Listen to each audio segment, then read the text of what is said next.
Oh, shit. Hello. You guys got here quick. I'm just going to wait a few minutes and see if get people here. Everybody's here. They're coming from Laura's Live. People are wondering what the title meaning is on my video here. It's we were on Laura's channel, her Perplexed Cutie channel, and Laura was talking about a documentary which I haven't watched yet, from Netflix. That's called God, probably should know the name, right? I have it open. Hold on a second. I forgot. I don't want to say the wrong name. Where the hell is it? Somebody type the name in the chat. Oh, Daisy and hold on a second. I have it open. Where the hell is the name? Audrey and Daisy, which is basically it seems like a documentary about these women who were raped and then, basically bullied. They weren't women, they were young girls when these things happened. Two different stories of two different girls that grew up in, I believe, two separate areas, who were both sexually assaulted by boys, older boys, I guess. And I don't know the details of their cases.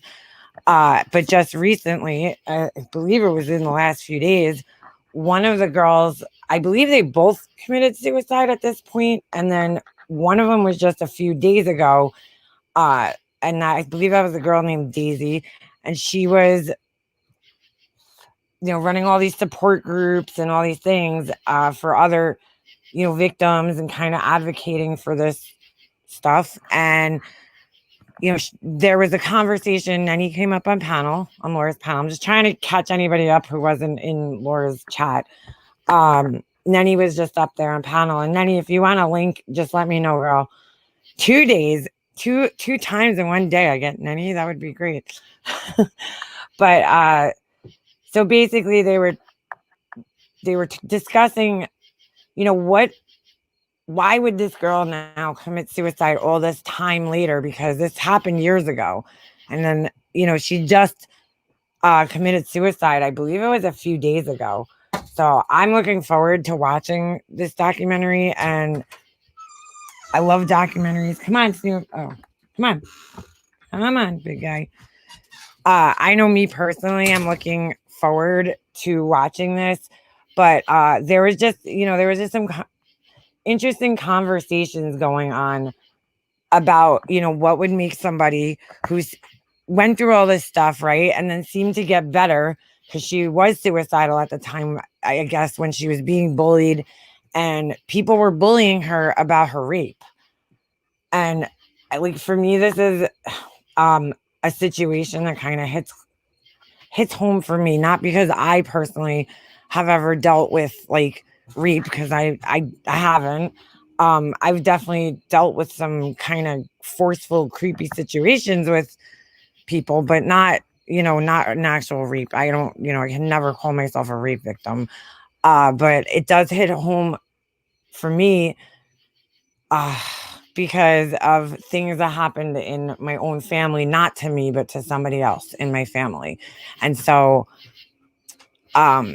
there's a huge stigma attached, and this is why so many women don't report rapes, because there's bullying, there's ridiculing, there's not being believed, there's so many things that could happen. And Laura was talking about that too, is that why so many women don't report, and she was kind of giving some of those statistics out, which is really interesting. And I assume that they also share those in the documentary, because it's the truth. So many women don't report. I mean, I just think of here on YouTube, certain somebody who is part of a movement to harass somebody who claims that they were, raped by a celebrity. And so that right there, Because the reality is those people that are behind that movement, that his side two movement, those people don't know. They don't know for sure what the truth is.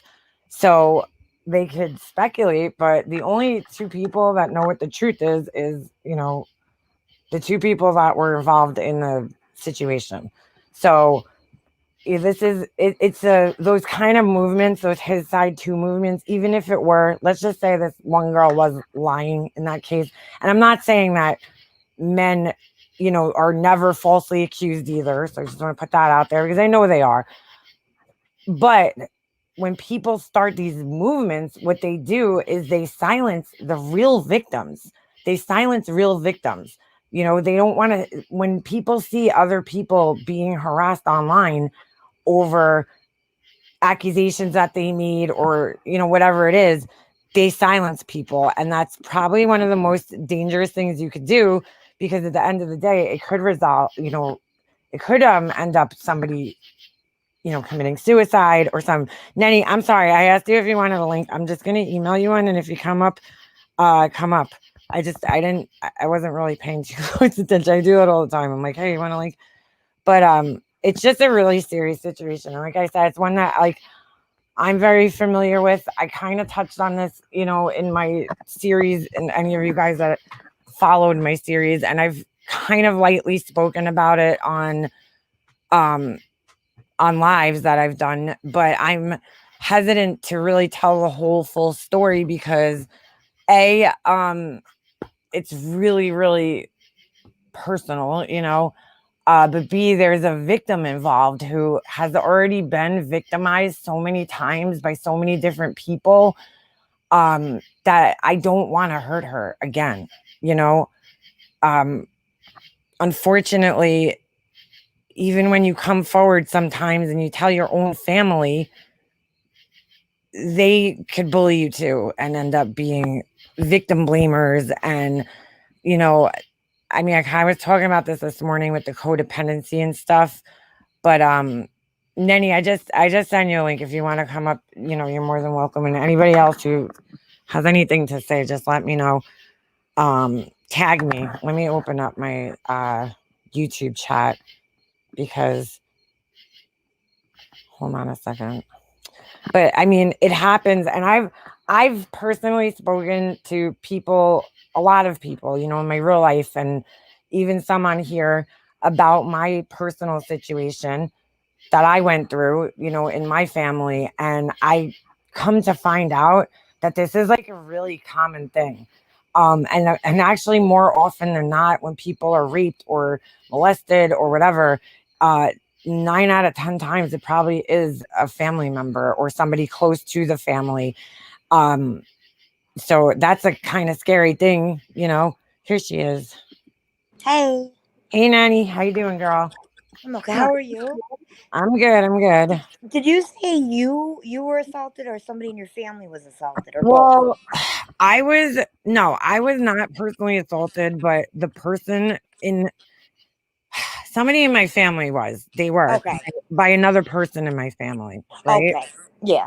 So the person who was victimized, they came to me and they told me, and I had, kind of creepy experiences with this person, which just validated her story.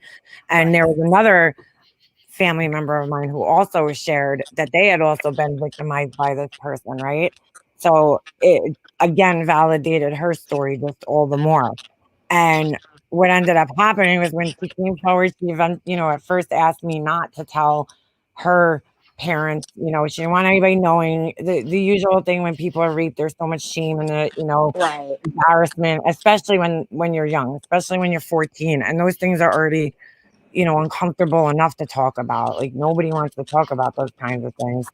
Um, so when she came forward and she told me at first, I was, agreeing because I didn't want to break her trust, especially at that point in time when she's telling me something so seriously. But after, I don't know, might have been like 2 or 3 weeks, um, maybe not even that long. I don't even remember exactly how long it was. I finally, I was talking to her over those, like, whatever it was, a week, 2 weeks. And she kept telling me more and more and more of what happened.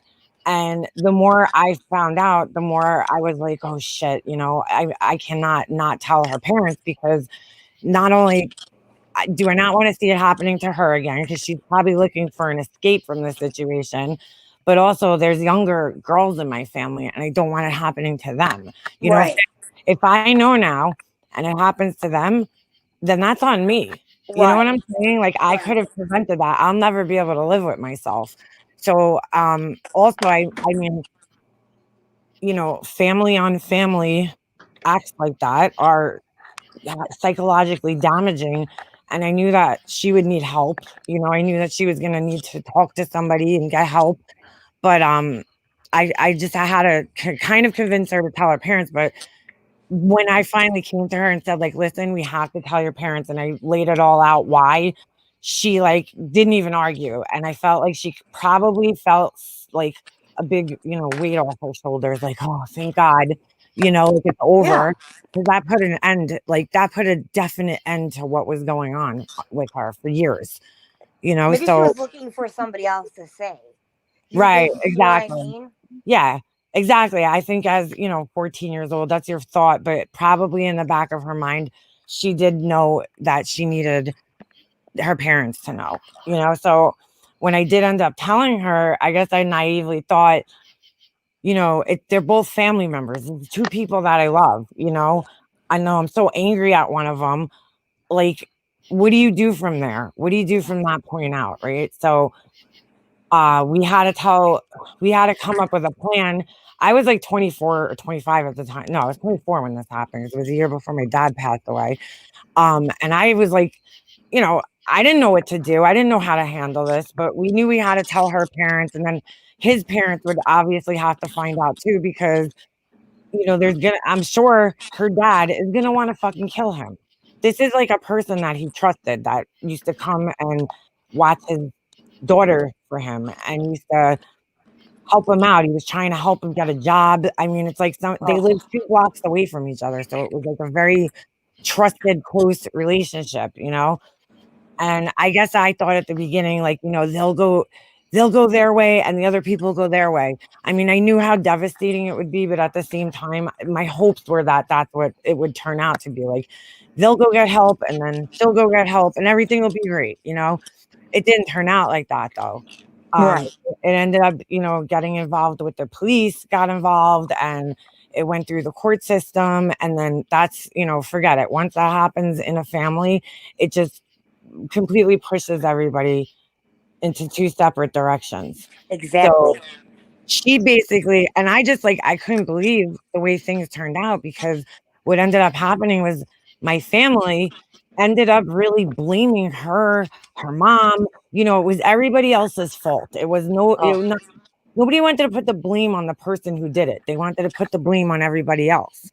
And so I could kind of relate with this story in that sense, because these girls were getting bullied and they're bullying her and not the person who did it. And so anyway, but in my own situation, she kind of got like they kind of got like disowned in a sense by the family, her yeah. mom, her dad, her sister, and they're the fucking victims.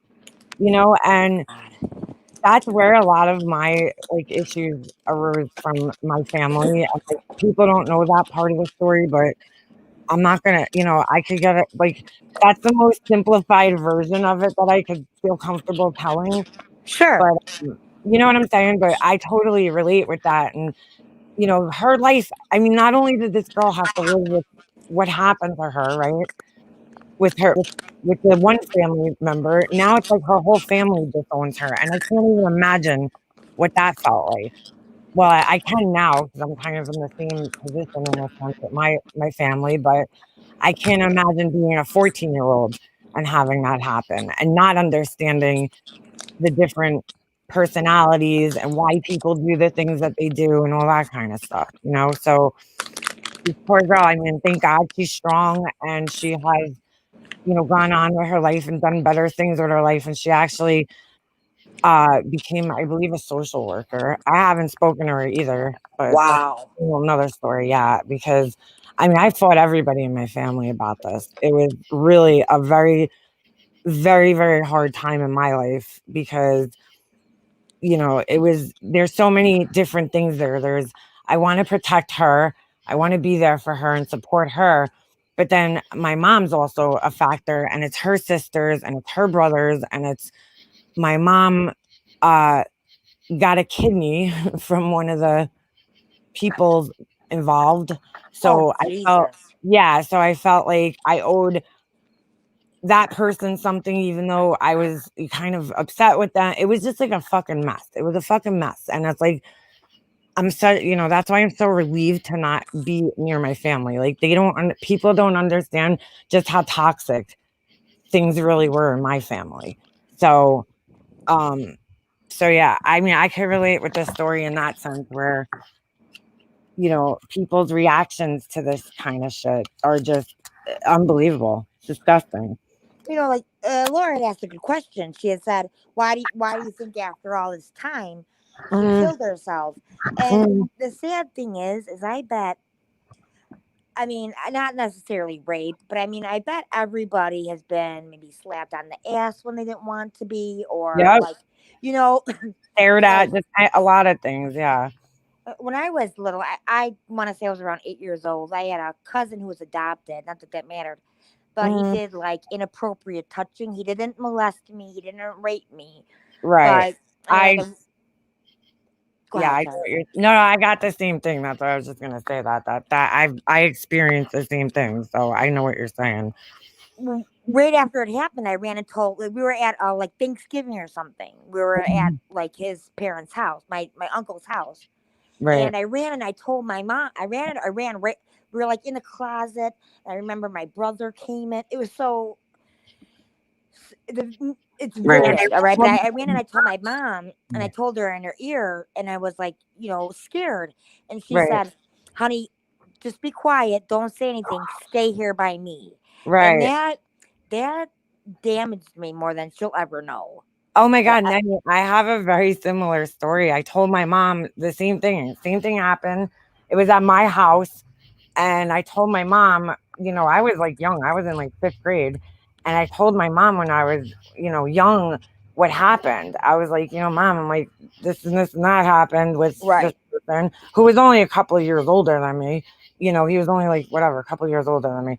But my mom was like, she was horrified. It was like really confusing message as a kid because she was horrified when I told her what happened, but then at the same time she never said anything to anybody. Like, so like, and I don't carry like hatred towards her or No, anything towards no. her. I always look at it like my mom was doing the best with what she knew to do, Right. because our generation, Nenny, I don't know how old you are, Nenny, but I think we're kind of around. 44. Okay, so we're not that far off in age, right? We're a No. couple of years.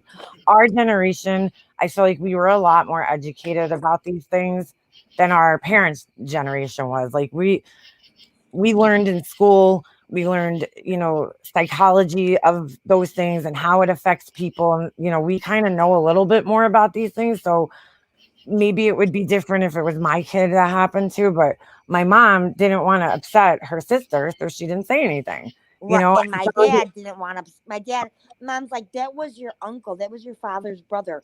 We mhm, didn't know what to say. mhm. Yep, that's the same here. My mom didn't want to upset her sister, and it was a very confusing message to me because I was like, "Well, you seemed very horrified about what happened. Like, why wouldn't you say something? So, like, why aren't you protecting me so that this doesn't happen again? I obviously told you because I'm really uncomfortable with what just happened, but that's what happens in families. I mean, secrets are always kept, and it's unhealthy, but it do, you, happens all the time. do you think your self esteem was hurt at all?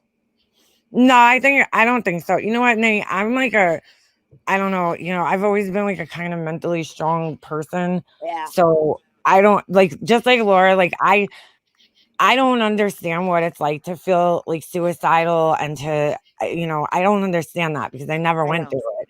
But I understand that it happens. And I Right. understand that like all of us are just wired differently. We have different ways of coping mechanisms, different, our parents taught us different things. So it's like different people might go through the same exact thing and take it completely different than I would, or that, you know what I'm saying, or somebody else Right. would. So I mean, Right. I going back to your that question you said, we don't know what was going on, what other things were going on with this girl. Did she have an underlying mental issue? Did she have, something going on currently in her life that made her, kill herself recently, after all these years? Or did this Netflix and all the fame and this whole thing get dredged back up? Because again, we see it here. Look at the online community and look at how people bully, and that girl is gorgeous. I saw the pictures. I looked her name up while Laura was live, and I'm like, this girl is absolutely gorgeous. And people are just going to hate her just for that.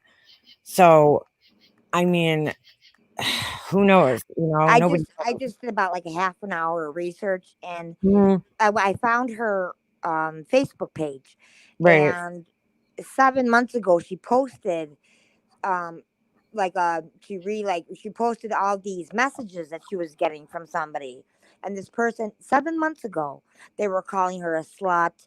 They were telling right. her, like saying like she's dirty. I mean, that's got. I mean, I just know it plays in my head over and over again, where I Mhm. have to be like, stop. Who knows what plays in her head? Yeah, It's like after all this time. So to me, she has been torturing herself for all this time, and she finally had enough of it. Where other people are right. like, well, she was fine. How do you know she was fine? Yeah, nobody knows that. That's see, that's like a misconception, and that's why when Laura said that, I was like, that was a big part of why I wanted to continue the conversation over here, because a lot of the times, um, and I've talked about this before on my channel, and Nenny, you probably know this too, because I know you've spoken about your struggles with like depression and stuff. Sometimes depression does not look like what we envision it. People Right. who don't have depression, like, it never looks like what we think it is. It's, you expect somebody to be walking around moping around and laying in bed all day and not showering for days. Like, that's like a stereotypical depressed person in our heads. But Right. really, there's people that are depressed that can function, that they get through life, they go through work, and you could have no idea that they're even dealing with anything like that in their heads. So just because she had all these things going on in her head, look at all the famous people, Robin Williams. I mean, Kate Spade. Look at all these people that committed suicide. Um, did Kate Spade? Am I saying that wrong? Kate Spade. Did she commit suicide? I don't know. I don't want to say. Um. Yeah, she did. She Right, did. alright, I thought so, alright. But, like, all these people who we could sit there and be like, "How the fuck are these people depressed?" They got everything they could ask for. But, again, that's what depression is. It's a mystery. It's something in the brain, it's a chemical imbalance, and it doesn't matter what you have. It stems from traumas from childhood, and so many different things go into, somebody being depressed, that you don't know what it looks like, so that girl doing all these things and being positive, that doesn't mean anything to me, because I do know depressed people could still function and get through life. So Or did you hear me tell Laura about the semicolon movement? mhm. That Yeah, lady, the lady who started this movement, killed herself. wow. Yeah, I mean, like, why? What made Right, her do that? She brought so much peace to so many people. Like, right, that was one of the first things that I found was the semicolon, and I'm like, I am getting that on my wrist. right, And it's just like, but she wasn't happy enough. Why? right. I don't Yes, know. nobody knows, she could have been carrying, I mean, who knows what was going on in her personal life, or maybe, again, like I said, there could have been other um mental issues going on there that she didn't even know about herself. Sometimes a lot of the times people are misdiagnosed, that they might be diagnosed bipolar and they're really schizophrenic, and that's like a totally different course of treatment there. So who knows what was going on? She could have been on the wrong medications. um and that's why I've always been scared. I mean, there was only really one time in my life that I really felt like I might have needed you know antidepressants. I definitely needed anti-anxiety medicine, but I mean, I only took anti-anxiety medicine for, I think, like 3 months after my friend had passed away. It was like my Yeah. dad died, and then my friend passed away the next following year, and it was just like a lot. And this all happened 3 years in a row. Is this stuff with my family, my cousins, and all that shit. And then it was my dad got sick. Probably 2 months after that all came out or something, or maybe the following year, I forget. And then my friend passed away the next year. So it was like trauma, trauma, trauma, and I had just gotten to a point where I was like, I can't take it anymore. But I had heard so many horror stories about like antidepressants and shit that like Yeah. I was really scared because I was like, I've never had thoughts like that, and I don't want to get them either. I'm scared right now. I'm fragile. My brain is fragile, and I'm scared to like alter anything right now because of where Right. where I am right now. So, I don't know, I don't know what that's like. I just don't. And who knows? We can never know. Nobody really ever knows unless somebody leaves like some type of note or expresses themselves in some type of way. And everybody doesn't always say. Like, my cousin, she just had a baby. I said this story before, so sorry if anybody has to hear it again. But she had a baby, and or she had tried to commit. She was like, I don't know how old I was, but she had tried to. She was like, I don't know, in high school. She had tried to commit suicide. My aunt was at a wedding or something, and she told Right. her husband, Larry, we have to go home now. It was just something inside her. When they got home, my cousin was on the floor. She OD'd from aspirin. Holy shit. They got her to the doctor. She got better. She got on medication. She was doing okay. She got pregnant. She had the Oh, baby. Baby wow. was 2 months old. She jumped off one of those overpasses. I don't. Do you have those by you? You Yeah, do. yeah, Yeah. She yeah. jumped off like the overpass onto the incoming traffic. Holy shit. Her Like you baby was on two the months highway, old. Huh? like a overpass, like over a highway, like a Yeah, bridge she kind of jumped. Yeah, she jumped in, and it was like at a busy time. So thing? she Oh my jumped god. onto like a truck, and she made it sure that she jumped like in front of this truck. So a Mack truck hit her. She Jesus. died instantly. Her whole body was, all her bones were broken. I wow. But That is she, like I'm crazy. sorry, but she had a baby. She had a brand new baby. She was married. She loved her husband. W- You know, a lot. I mean, I've heard a lot of people say that's so selfish. I don't think she wanted to do that though. Right. You know what though too, Nenny, she could have been dealing with postpartum depression, too. and Um, and depression on top of it, and right, being. exactly. Because I'm sure if you've had depression, you're more prone to postpartum depression, and that's Right. and I know people do say it's selfish, and in a sense it is, but I don't think people that do that, I don't think they're not thinking of other people. They're thinking of, they're thinking that the world's going to be better off without them. They're not, Right. trying to hurt other people. They're doing it because they think that the world is going to be better off without them. Because that's how most of, suicidal people think, is that they're a burden on the people around them, and they're just bringing people down, and whatever. And so I don't think they're doing it, thinking that they're going to hurt other people. In their heads, they're thinking this is the best choice. This is the better choice in my head, That's exactly right. you And know? you get it, and Mhm. Laura doesn't, and that's okay that Laura doesn't.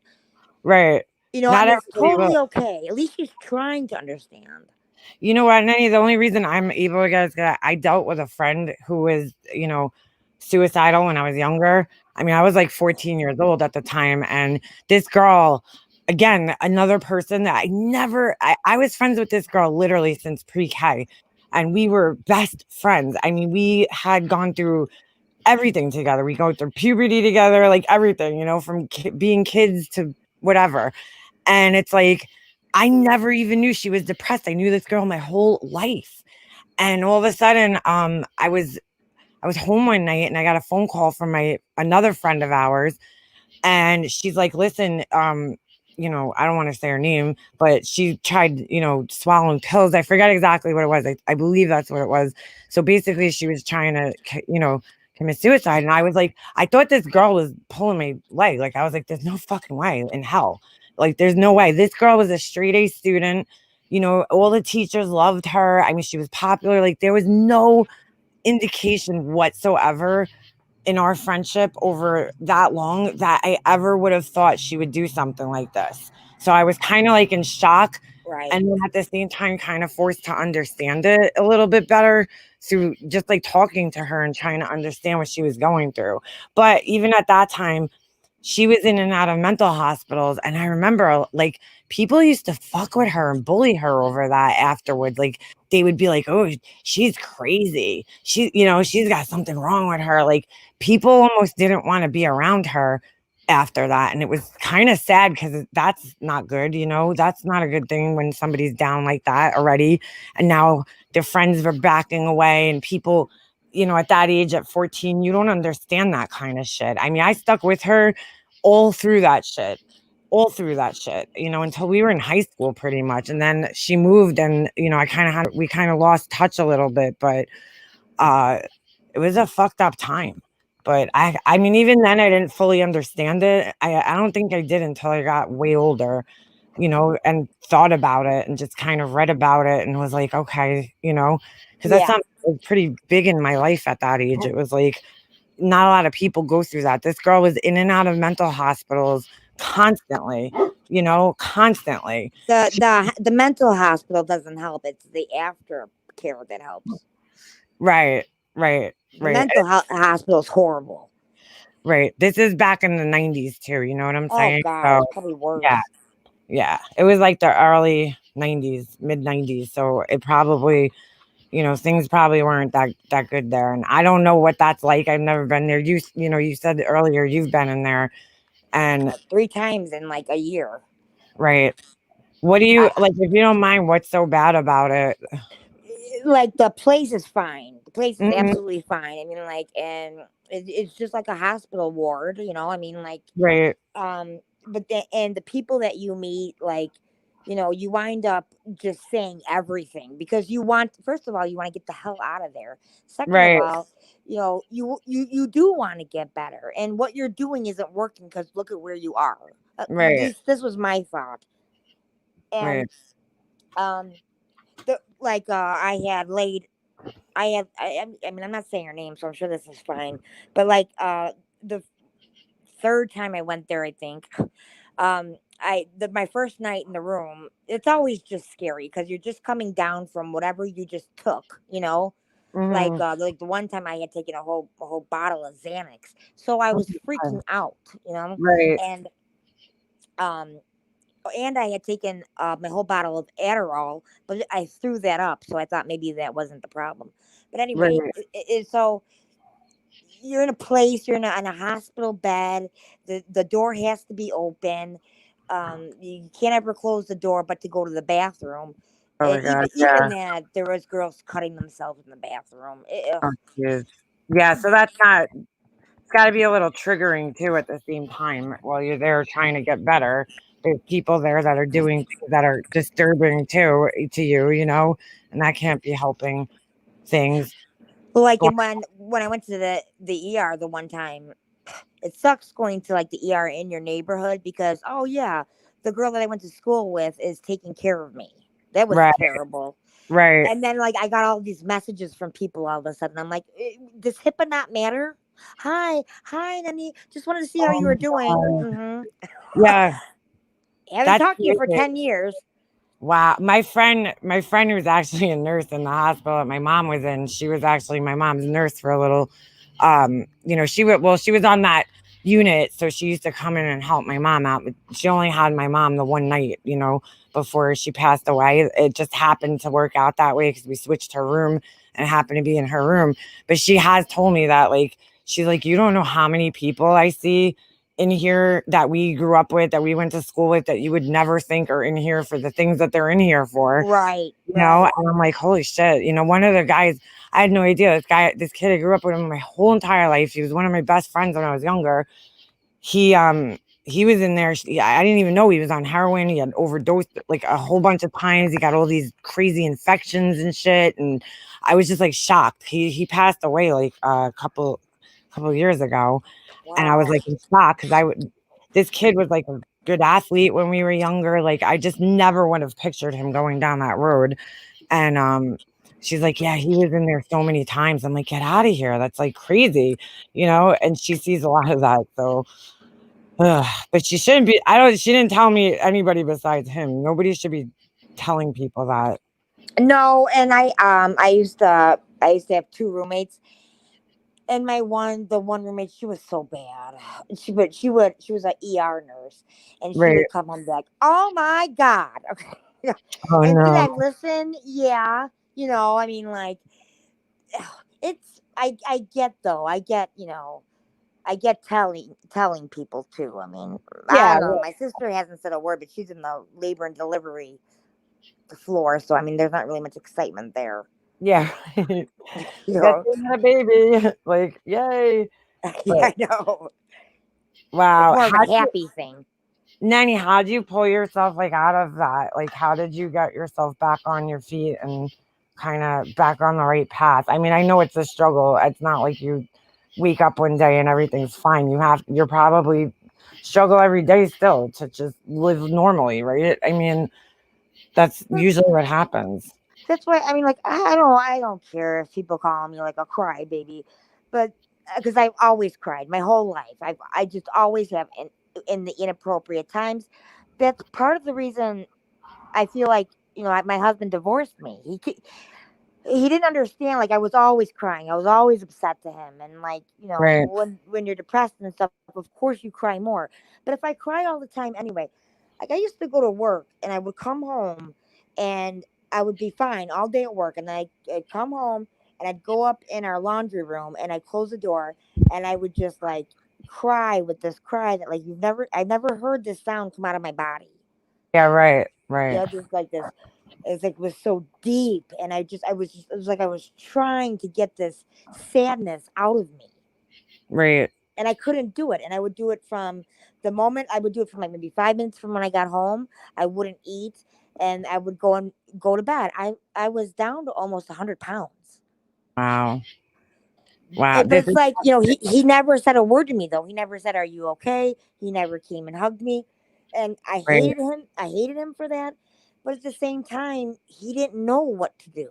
Right. Sometimes, and a lot of men, they don't know how to handle that. I know my husband at times when I've been like upset, and I'm really like down, I'll be crying. Like he doesn't know what to say. He doesn't know how to he doesn't know what the right thing to say. And I think they don't want to say the wrong thing sometimes. So they just don't say anything, thinking that that's probably better than, making you more upset or whatever. So, I mean, I get what you're saying though, Nenny. You went through something that was tragic for you. So it's kind of normal to be sad and be down about that kind of stuff. But, like, when I get down, I get so down.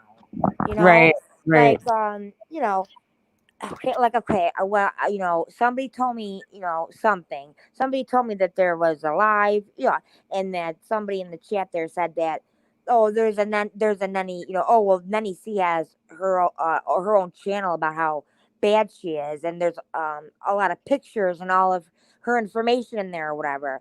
Like, all I could think about was my family, and I'm like, oh my god, like, they don't deserve that because of my big Mhm, mouth, you mhm. know.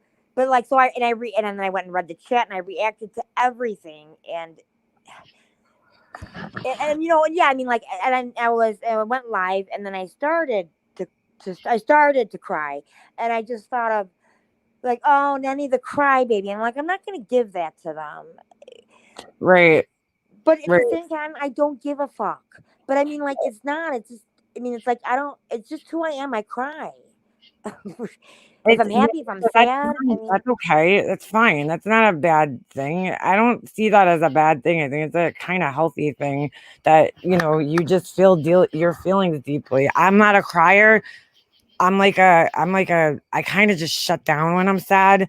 I mean, I do cry, obviously, everybody does, but I'm like I kind of just shut down and get like angry. You know what I'm saying? Like that's yeah. my way. But that's after I think I'm just numb at this point from all like sadness. Like I've dealt with so much loss and sadness in my life that I just kind of that's my way of dealing with it. Like I almost can't cry anymore because it's like there was so much of that in my life. And then sometimes I feel like if I start crying, I'm never gonna stop, you know? So I try to fight it and it's probably not the best thing to do. So letting it out, it's a good thing. You have to let it out.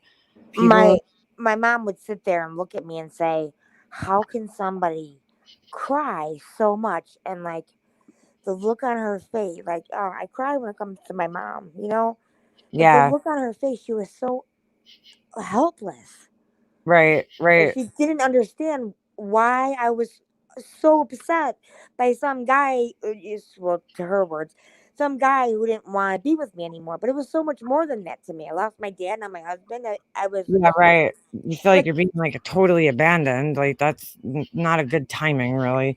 Wow. like you had asked, you had said what pulled you out of it. Like the first two times didn't work because it's like this is what bothers me about me.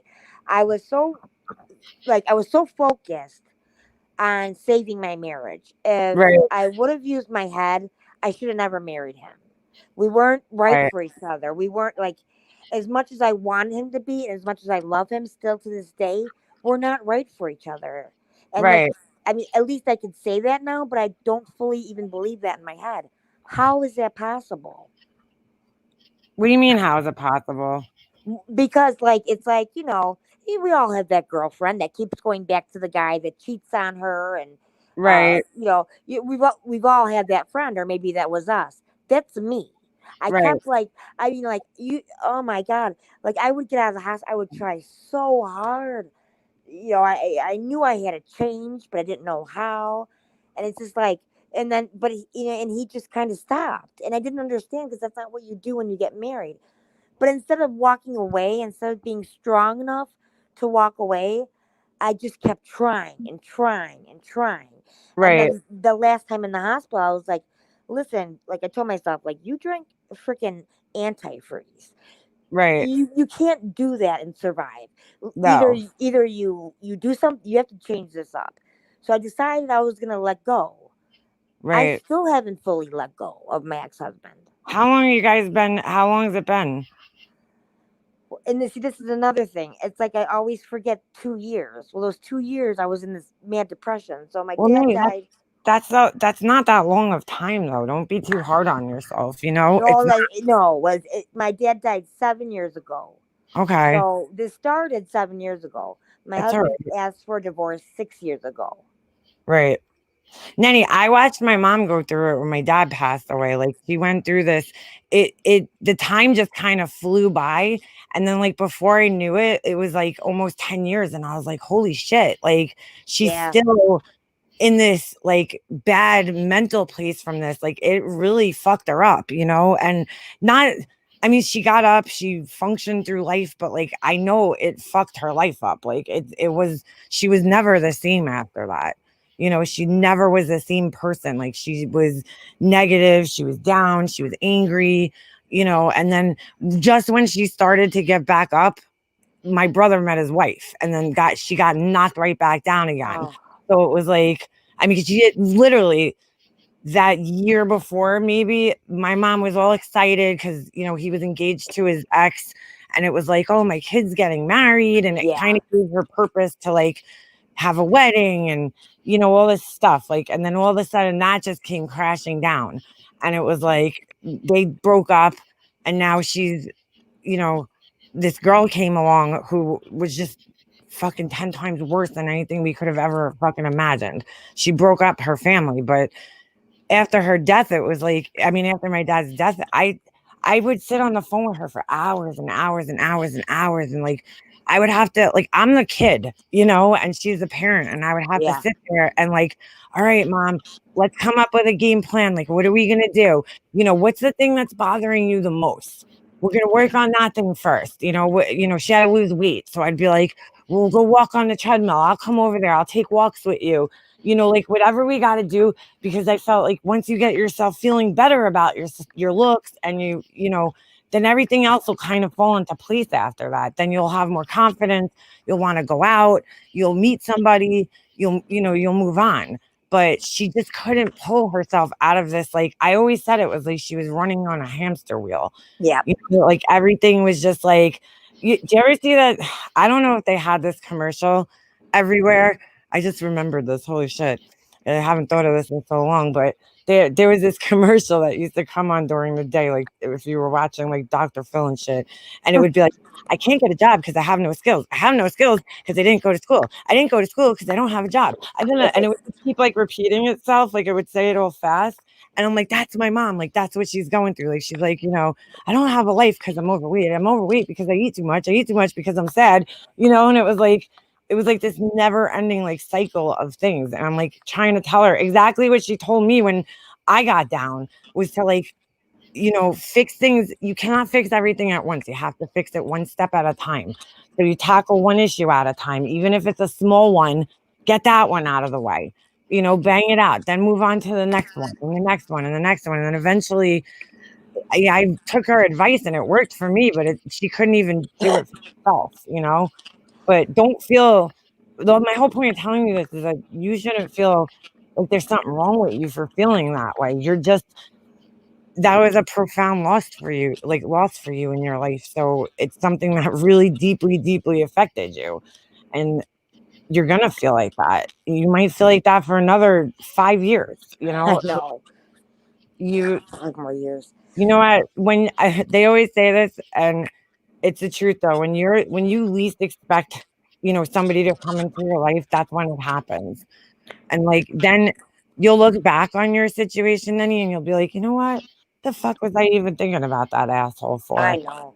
You But know? it's like I don't even. I mean, I know. Like I've heard that. But the thing is that I don't even want anybody. I just want to Right. be okay. I want to be okay without anybody. Well, You that's good know? too, Nanny. That's actually a really very smart and healthy choice for you because, I mean, if you can't be alone and good with yourself, you're never going to be good to somebody else. So Right. you have to make sure you're right. This way, you're entering a relationship in a mentally healthy place, so that you're in a good place to make good decisions and to catch on to red flags if you see any, if there's, a potential danger about a person. So, I mean, that's smart of you to do that. And Well, you'll and I don't want to hurt anybody else. You know what I mean? Like I don't want to hurt somebody because I'm not well. right, exactly, right, because You that know? can happen. That can. Take your time though, and there's no rush. And to me, I don't know how long you and your ex were together, but it's 20 years. dude, that's a long time. That's a On and long off. On time. and off. Still, I'm sure when you were off, your feelings didn't just turn off. Your feelings are always there in those relationships. Even when Right. you're angry, they're still there. Otherwise, you don't go back on. You would have just stayed off. So obviously, it was on. Is he like? Has he moved on with his life, or is he still like single, or you don't really know? I don't. At this, after we had gotten divorced, he would give you like he would give me like like he would call, right, or he would want to Mhm. come over and see the cats, right, the ones he didn't care about when he left. But he would say that, and it always turned into him wanting to have sex, and that kind of Mhm. pushed me back more because I was like, but I don't understand. You didn't want, like, I couldn't understand, and you didn't want to be married to me, but you still want to have sex with me, like that. I don't understand that after everything I went. Yeah, Right, well, many guys want to have sex. Yeah, I get that. But right. after, I mean, I almost died. Wow. So I Because mean, it like, if you really wanted to have sex with me, I thought, in my head, well, he still cares about me. right, right. And that's the thing I think a lot of us, women do is like we misinterpret that for them still caring about us when maybe they don't. And I don't know, Nanny. I don't know him, obviously. I'm just saying I've heard Yeah, situations like that, but it's like it's hard. It is. It's a confusing signal, but he might be doing it because it's familiar and it's something familiar and he enjoys it. right, You know what I'm saying? And right. It but took a also, long there time might to still think of be that. feelings. There still very well may be feelings, but maybe you guys just don't work as a married couple, but you work as two people that hook up with each other. But for you, that's Right, not a good thing to do because if you're, emotionally attached in that way and you can't just separate yourself like, okay, right, it's just sex and that's it, and I'm gonna go in my own way after this, like then it's not a good thing for you to do. And I can see why it's confusing because I'd be confused too. We've all November been Rain said that she has a stepdaughter who wants to come up. sure. Sure, November. November Reen, you have my email address. Just send me an email so that I could email you the link. No problem. Anytime, November Reen. If you have Sorry, I saw that in the chat. I wanted to make sure you knew. I've learned men need sex to feel loved, women need to feel loved to have sex. Wow, Mrs. Nevins, you probably said that in the best way you probably can. That's like the best way to put it. It's so true. So true. Wow, that's November interesting. Rain, do you want me to get off so she can come up and No, tell her stay up here. story? No. Stay. Okay. Men want what they can have and can't get enough of what they don't want. Right. That's a good thing too. Like now it might be a challenge for him to have sex with you, right? Because you're not together. When you guys were together, it was convenient. You guys lived together. Maybe I don't know. It's like who could even fucking say I can't. I mean, But I and the can't. thing is like I'm comfortable saying that because I know Mhm. probably 80% of the chat has at least either known somebody that went through that or went through that themselves. Like I would that's say I'm trying to probably. keep a guy. Yep, I'd say a lot of them went through that. I'd say like every one of us went through that in some way, shape, or form. You know, and it's a very confusing thing for us because, like Mrs. Nevins just said, it's like we need to have emotions and feelings for that kind of shit. So I mean, not every woman. I know there's some women out there that just like to have sex and they don't care, but I don't believe those women. Sorry, just don't. I just feel like I don't know if I believe you, girl, but everybody's got everybody that you're not going to hook up with somebody if you don't have some type of emotional attachment to them. If you're a I think woman. you have to find them attractive. I don't know if you have to be emotionally attached to them Well, because yeah. I mean, you could have a I casual. that's one of those girls is me. I went through a period. I don't care. Mhm. A whore period. Yeah, horror Yeah, we all went through period. that. We all went through those. In my 20s, but we all Well, went through yeah, I was young. It was in during one of me and my ex husband's breakup periods. But that. I mean, Okay. it was just to feel something else. Like you know what I mean? Like I was just like a guy trying to like trying to get over my ex, and that's Exactly. not the way to do it. No, I was just gonna say, let me guess, was this following a breakup? Because yeah, that's usually when it happens. It's Yep. like you're like, let me just see if I could get over it. But it's like it sometimes it used to make things feel worse for me sometimes because you're like, this is not making me feel better. This is actually making me feel worse because now I'm thinking about him and it's just a bad thing. I know. Hold on there, Novemberine. I'm all right. We're good. We good. I sent that for her. Oh, good. Yeah. I'm married to my plants and birds. No more men. Wait, what happened, Alicia? I thought you had a boyfriend or something. Oh, No? Alicia's in the chat. Yeah. That and I hope you're doing okay, Alicia, while you're here and like live in the flesh. I hope you're doing okay with everything. I've been definitely thinking about you over the last couple of weeks, just hoping that you're, like healing or trying to heal. He dumped you. Fuck him. You don't need him. At least you get. Some tells me you don't have a problem when it comes to getting guys. I mean, just a guess. Just a guess. It's funny. Like when funerals come up, like I really I will do everything I can not to go. And then like Yep. you know I could have asked probably for like any some information Hey, to get a hold of a science girl, but I didn't want. I was hold scared. on. Sorry. Hi. How are you? I'm good. I just Uh, I heard stuff about um so sorry, I don't know why I'm talking like this right now. I just heard you it's guys all right. talking about hospitals and stuff and like I have experience like that. Wait, could you talk a little bit like kind of closer because I'm having a little trouble hearing you. Yeah, you sound like far. Hold on. Yeah. On. You know what? I could grab like headphones with the mic. Are we echoing or anything? No, you It's a little sound better now. Yeah, that's a little louder. okay. Well, then you won't see my beautiful face. That's okay. What's your name? But first, I just want so everybody we all know your name. Oh wait, you guys can't hear in the chat. All right, maybe if you could grab headphones, just so I want you to be heard by everybody. Okay. I'm sorry. Baby Blues, that's Novemberine's she says stepdaughter, right? I want to make sure I'm saying the right words. Right.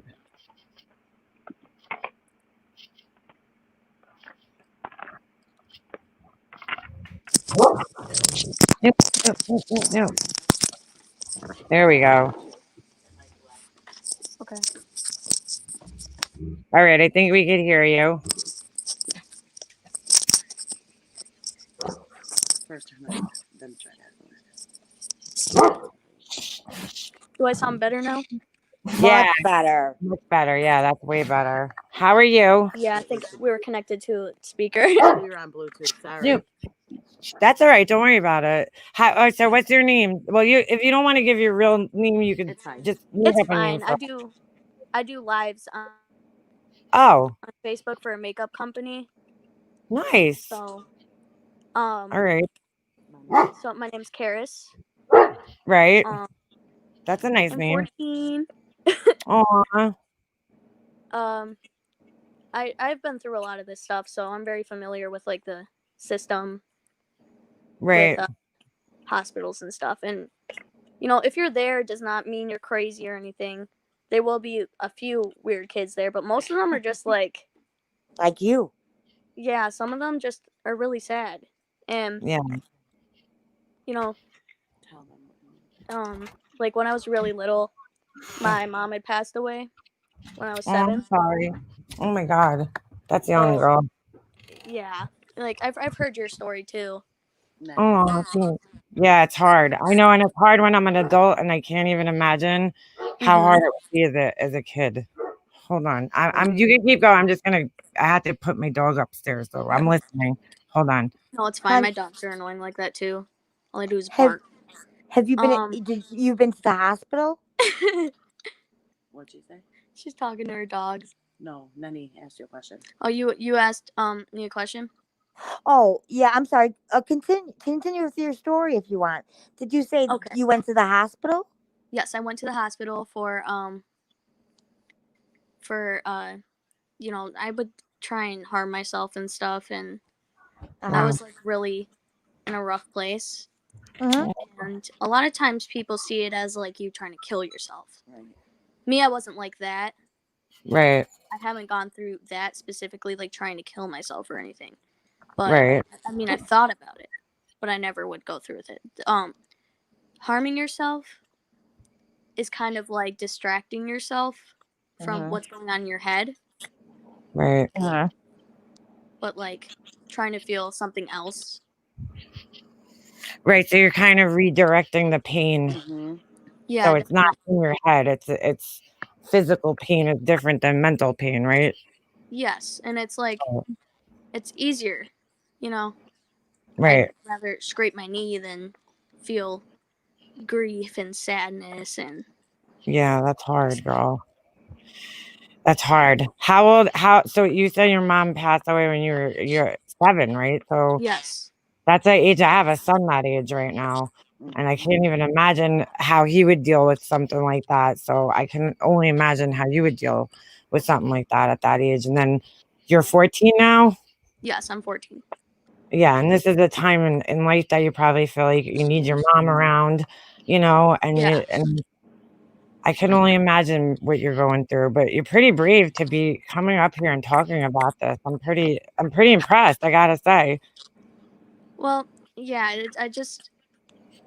I don't know if you probably attract more of like an older audience, like Oh adults. yeah, I'm right. not saying like Most of the boomers or time, yeah. anything.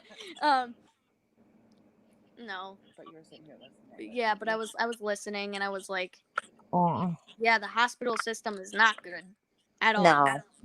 no. And you know what? That's okay. You gotta go there, and then when you come out, you get a little bit stronger every time you come out. And You know, Yes. You're so young now. I know because I just lost my mom and I'm almost 40 and I still feel like I need my mom every day.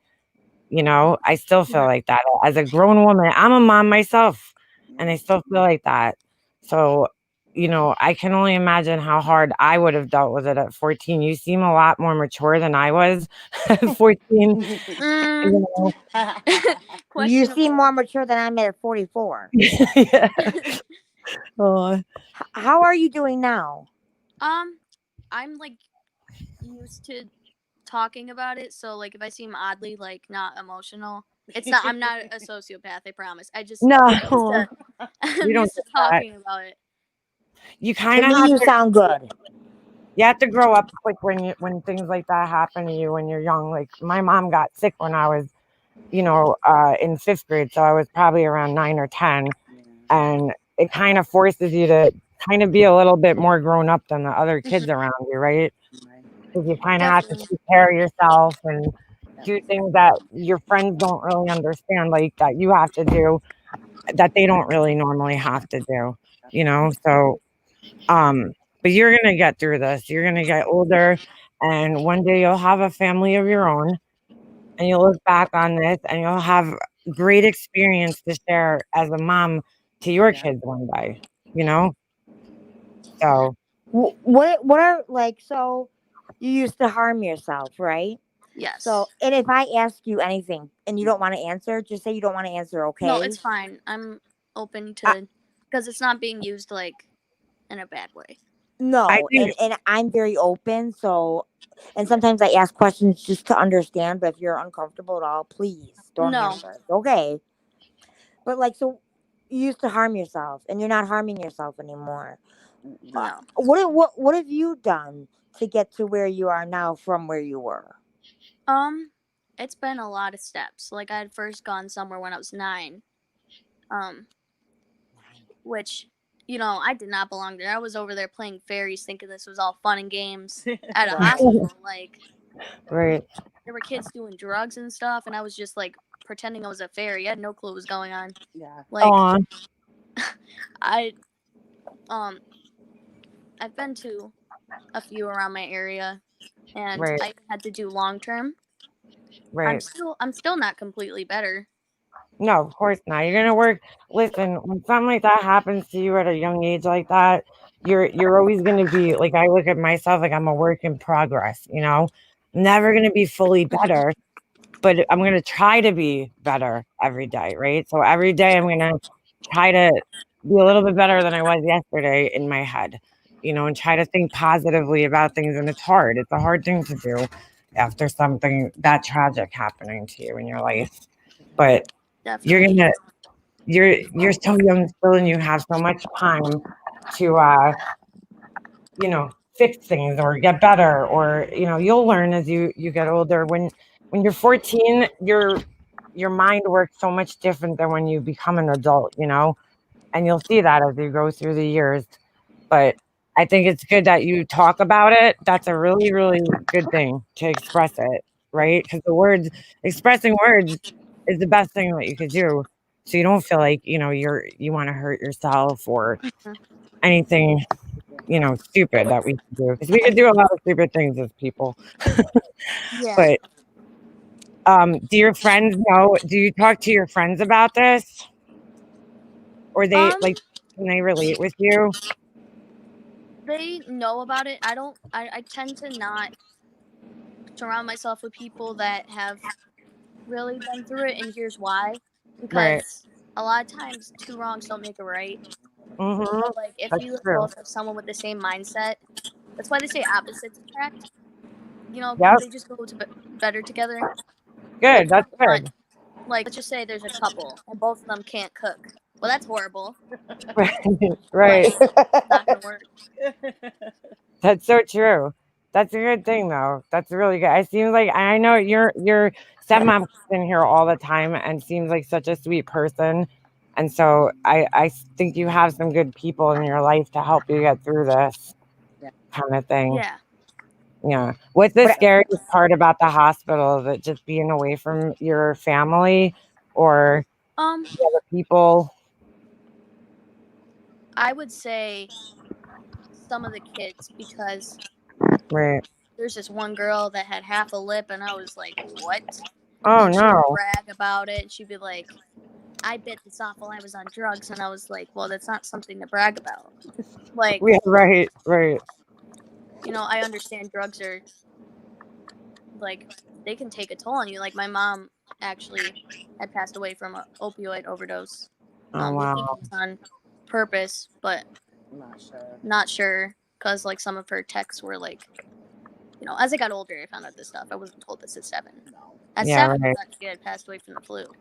And I still didn't Okay. really, like, understand what was going on. I didn't understand I lost my mom. Right. Like, Yeah, that right. was my mom. Takes And, a long time to understand that.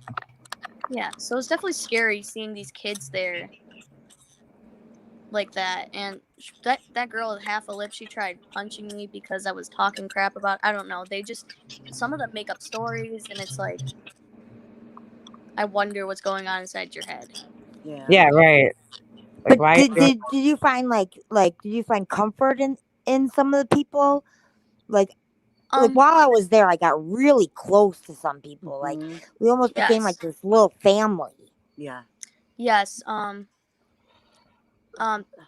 I have 2 people that I really felt like heart to heart with. Yeah. And um and it wasn't like we've been through the same thing. It was like I have a lot of empathy and stuff. And right. there's this one kid, he was there, he had Lyme disease, and he was going through psychosis, and he Oh. was out Aw. of his mind. He was like seeing things, and it was crazy. I was like, a little tick can do that to you. Yeah. And he would have Yeah, these conversations with me, which he would never have if he were like right. not in that situation. And Aw. just hearing his perspective of things, and it's so heartbreaking. I still talk to him. Yeah, me And too. That's um good. another person, the second one, he had autism, and this kid, the things he would say would break my heart.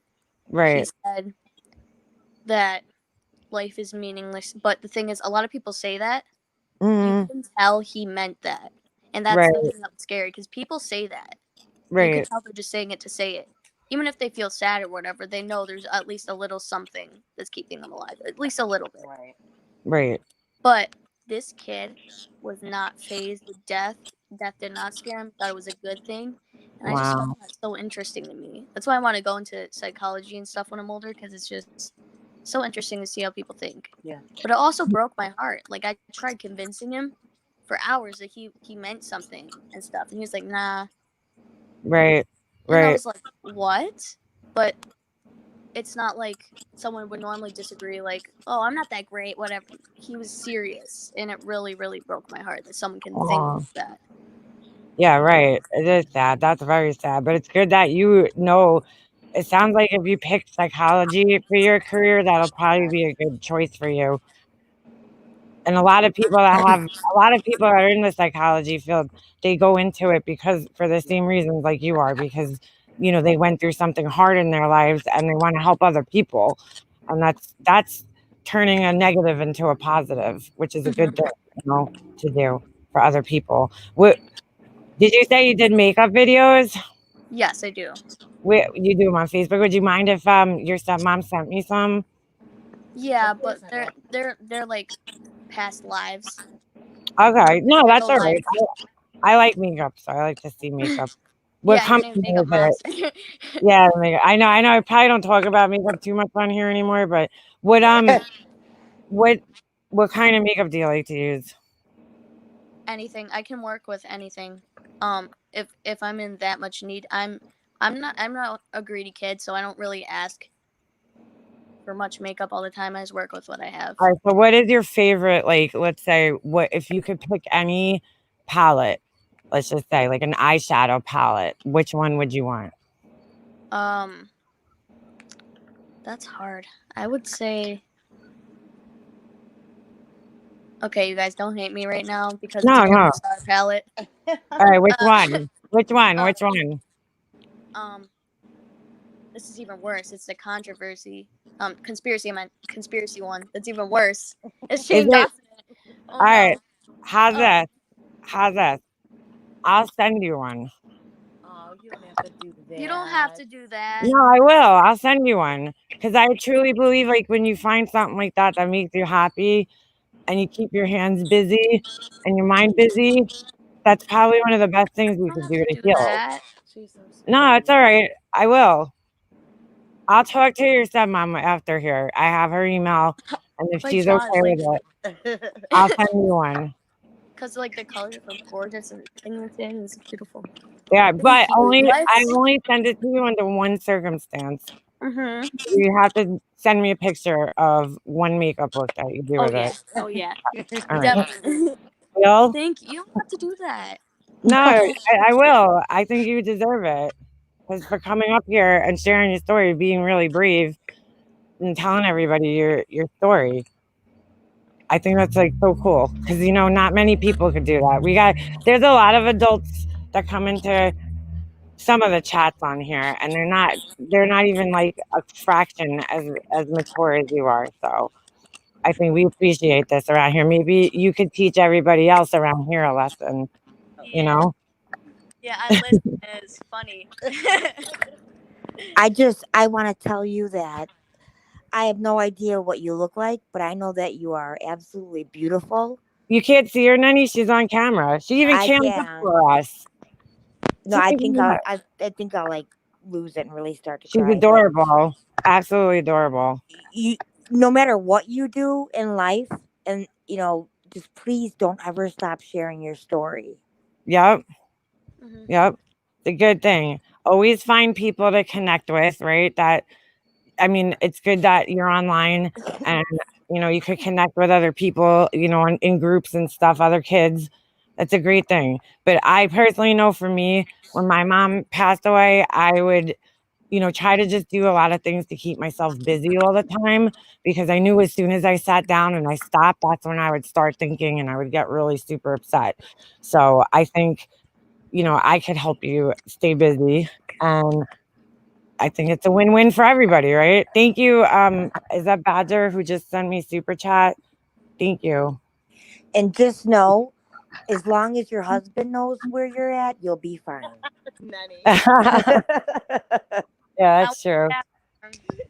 I said that for your stepmom. Yeah. No husbands anytime soon for you. You're no. Nope. Nope. No, You don't need any of those. They're not in no. trouble. Oh, thank you, I had to say Hummingbird. something to make me laugh. Thank you, Hummingbird. Thank you. All right, we won't So, take more of your time. Okay. oh no, don't worry about it. Thank you so much for coming up, and I'm gonna get in touch with your stepmom after this. Okay, I don't want to call her by her name, so she's Yeah. no longer, but I'll Thank say you. your stepmom. All right, and it was Thank so nice Got you. it. meeting you, and I really thank you so much for coming up here and sharing with us because No that's like problem. such a big thing. It Thank really you is. for I really allowing her appreciate to. it. She really wanted to do that, so I, I appreciate it. I was Yep. worried because you guys are like, is this 14-year-old trashy Yeah, or what? no. Like, No, we would never think that. We know everybody in our chats are always so sweet. We know it's Novemberine's our girl. Thank you so much. I mean, Who she's just said- beautiful. She's Shannon, beautiful. thank you, Melanie, thank you. You guys don't have to send my I'm just, don't worry about it. I got it. But I appreciate you guys trying to help out, but it's all Yeah, good. don't do that, guys. Don't do that. no need. Like, there was no need to even get me the palette. Yeah. That's so nice. No, I would just think, I know, when I was young, I always wanted like the good makeup and stuff. But it was different when we were younger. They didn't have all these nice palettes and Yeah. everything. The Mhm. first one that ever came out that I remember was the Naked palette. That was Yeah. like the Oh first my, I have that. But like, cult, favorite. Like people, everybody wanted that palette. I still have my original one, and I would have loved to have something cool like that. So it's all right. I'll send you one. No problem. It's not a big deal. It's not. As Thank long you as so it's much. available. If it's not, if that one becomes unavailable, we'll find you just pick a Yeah. different yeah, one. it's We'll get that one. probably not available It's all because Shane right. Dawson is done for. Yeah, he's been in a little trouble. A little bit. Mm, Yeah. That's Just why I a was little. afraid to even say my favorite palette. No, that's all right. Listen, I'm like, I hear you, girl. Makeup's makeup, so don't worry about it. Yeah, I just appreciate the colors and stuff from it. I'm not gonna state any opinions, but It's all right. That's your color scheme. Is there a lot of bright colors? I forgot which one that is. I yeah, forgot the, like what. the conspiracy palette has a lot of bright colors, definitely. All right, cool. All right, so I'm gonna look. I'll email her, and I'll look after I get off of this, and then I just need her. She could give me her address. Don't say it on here, but we'll get it Yeah. after. Don't say it on here. Please don't say We that got here. crazy Yeah, people no. here. I No would doxing. never. All Yeah. right, thank you, ladies. I'll be back in chat. Thanks, Thank you. girl. We appreciate Thank you, it. It honey. was so nice Thank meeting you. you. Thank you so Thank much, you. guys. Big hugs. Everybody put some hearts in the chat for our girl. All right. Goodbye. We'll see you Bye. soon. Oh my gosh, she's so cute. I love her. She was great, wasn't she? Yeah, that is amazing. Wow. Amazing. What a strong kid. See, I feel like we need that around here. Like this beautiful little girl comes up and she's very, very, very smart for her age. And we need that around here. Some of the adults around here need to take a page from her book. I'm not kidding. That She was was so awesome. great. Yeah, she's so cute.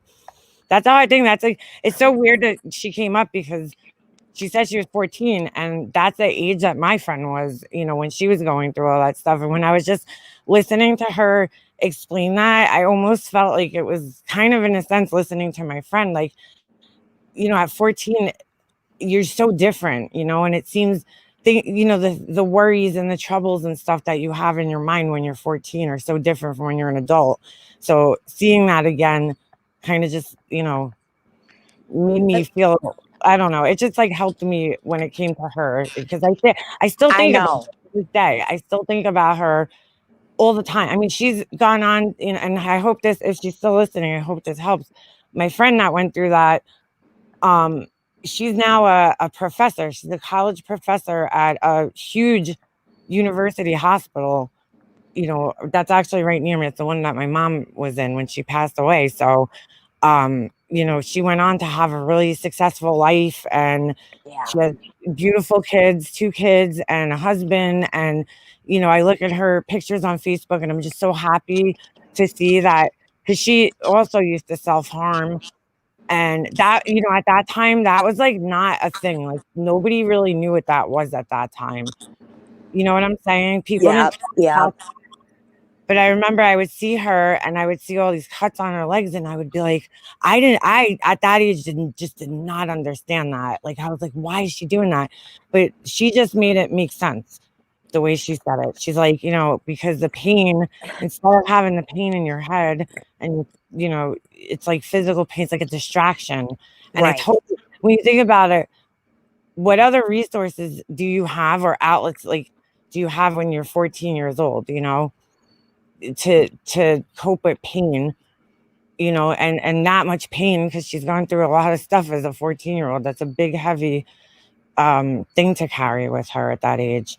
You're welcome, November Rain. Thank you guys so much. Did I say thank you to the sorry guys, I'm just looking at the super chats. Melanie, thank you so much too. Sorry, I don't know if I said it or not, but I just want to say thank you again to all you guys. You didn't have to give me, super chats, but I do appreciate it because Neek, check your text message, biatch.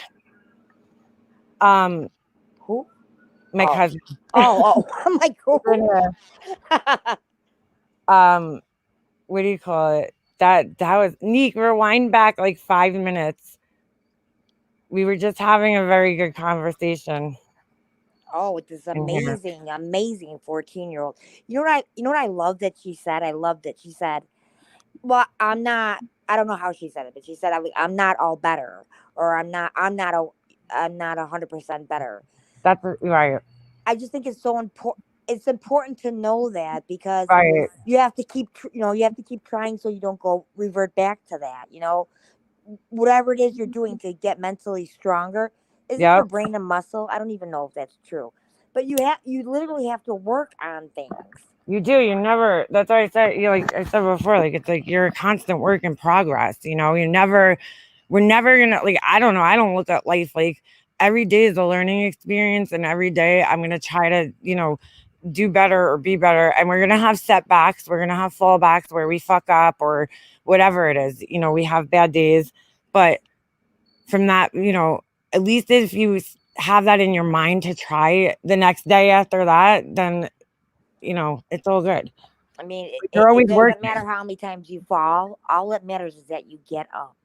Yeah, exactly. You gotta dust your shoulders. That's what my mom always used to say. She'd be like, just dust your shoulders off and get back up. It's so funny because all the advice that she gave me through my life, she made me mentally strong. But like sometimes she couldn't even take her own advice. But Well, I guess, she I really mean, did. not that she wasn't mentally strong because she was, but in her, when she would get kind of stuck sometimes, you would have to help pull her out of the hole a little bit. Right, right. Because that happens, and especially when you're grieving, that's like the worst part of grief, is that you start feeling better, and then all of a sudden you feel like you got knocked back into a hole, and you're like, oh my god, and then you got to get yourself back out of that hole again. But it's a constant work in progress, constant. And Like mental illness, it is also proven that it's the genetic. mm-hmm, Do you mm-hmm, do you think you don't have to answer this at all? yeah, But sure. do you think that maybe there's like some of the stuff going on with your brother and everything? Do you think it all it's related like with your mom? Well, Like no. remember how she had to be like pushed out of like a. It's not like she was gonna like slit her wrist or anything, but she had to Right. be like sometime pushed in like a right direction. I absolutely understand that. Yeah, but she see, like, I don't know, Nelly, my mom was never like diagnosed with like depression, so I know she had it because Yeah. when I read about it and what I know, like the signs, like, you withdraw from things that you're normally into. I remember one year she just like she used to get really excited when it was springtime, and we would go to this nursery to get flowers and shit, and she would be like all happy. And in like those last 2 years of her life, she was like, I'm not getting any plants. I don't even give a shit anymore. And I was like, that's not normal for her. Like all the things that there was just certain signs and like things that she just like lost interest in things. She kind of just like she was very angry, where that's not normal for her either.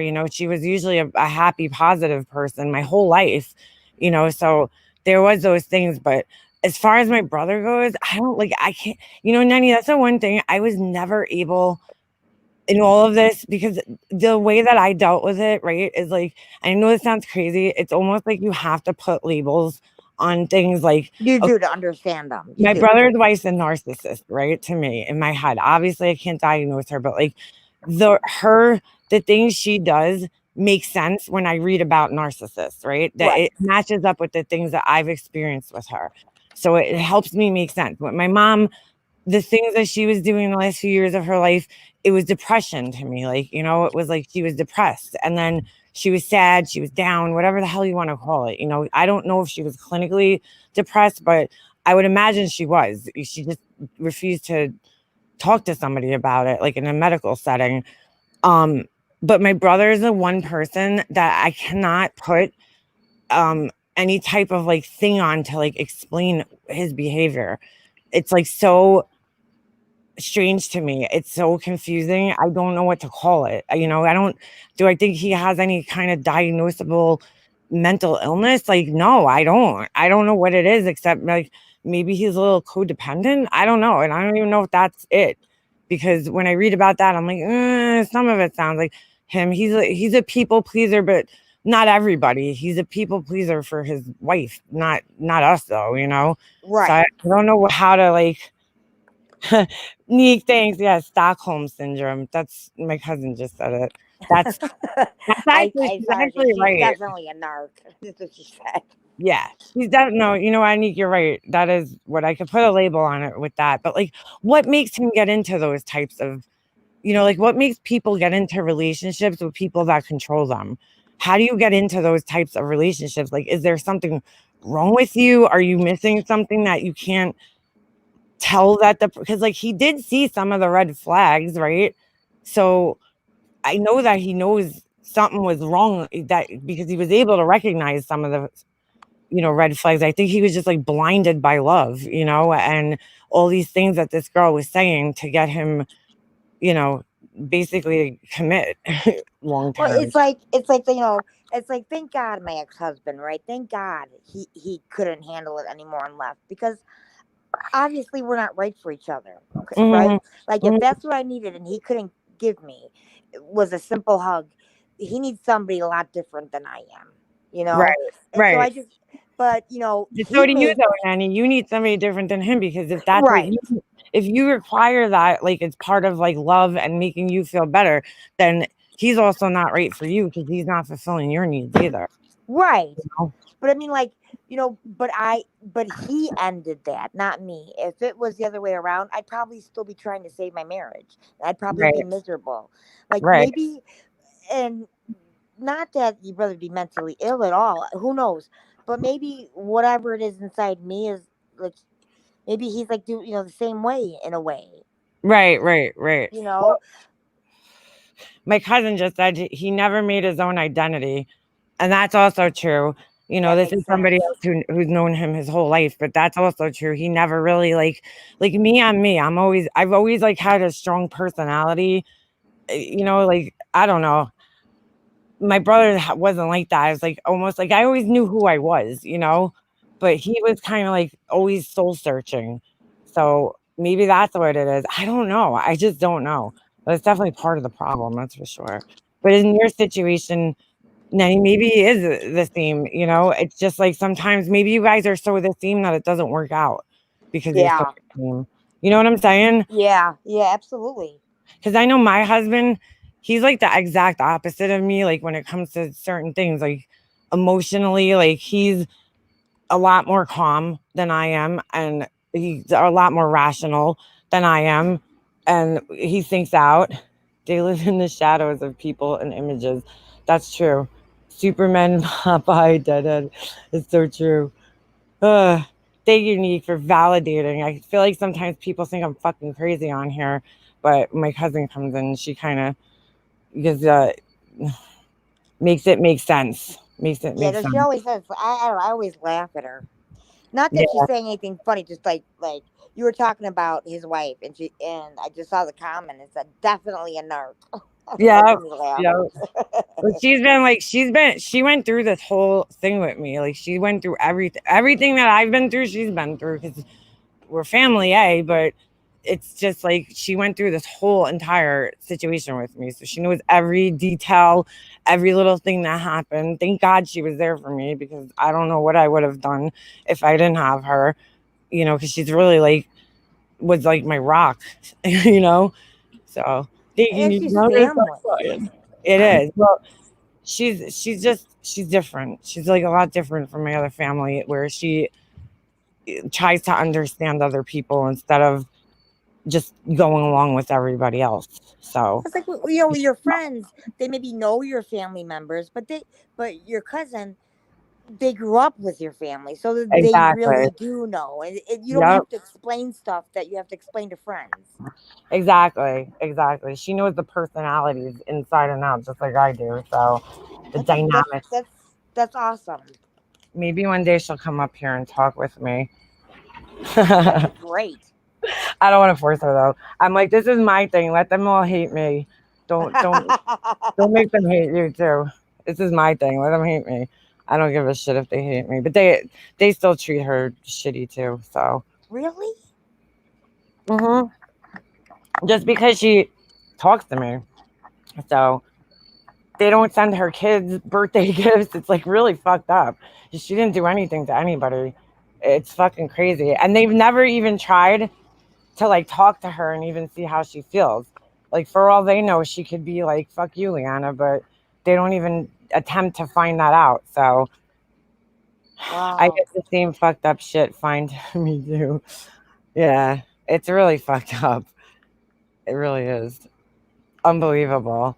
But I'm so glad that she just came up here, that girl. That was so sweet. And thank you, Novemberine, for sharing her with us because Yeah, thank that you. was awesome.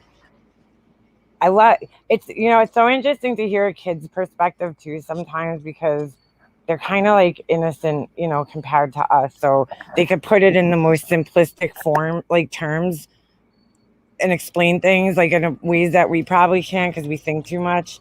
I'll Yeah. tell you. My cousin says, I'll come up anytime. We don't run from the truth. No, we definitely don't run from the truth. That is one thing we don't do. We Done. certainly don't. Good. That, it would Yeah. you two together would probably be hilarious too. Oh my God. Yeah. Yeah. Yeah. I kind of, well, she was doing lives on Facebook for a while. So she was kind of doing her thing. I can't do Facebook. She's a lot more brave than me because, like, it's so weird, but it's actually easier for me to get up here and talk to a bunch of strangers if I was talking to people I knew on lives, um, like on Facebook, I would be like so fucked up about it. Like I'd be thinking, oh my God, this person's here and that person's here and this person's here. Like, you know what I'm saying? It's like Right. different. Right. It's different from when you're talking to people that you don't, know in your real life. Right. So, Right. I mean, like if somebody from my real life was it like it was in here, I don't know. I'd probably still say the same stupid stuff. right. I mean, like you are who you are, right? When you come up on panel, I mean, it just Yep. is what it is. What it is. Yep. I am. I mean, I try to be the same person everywhere. I don't try to like be, I act one way somewhere.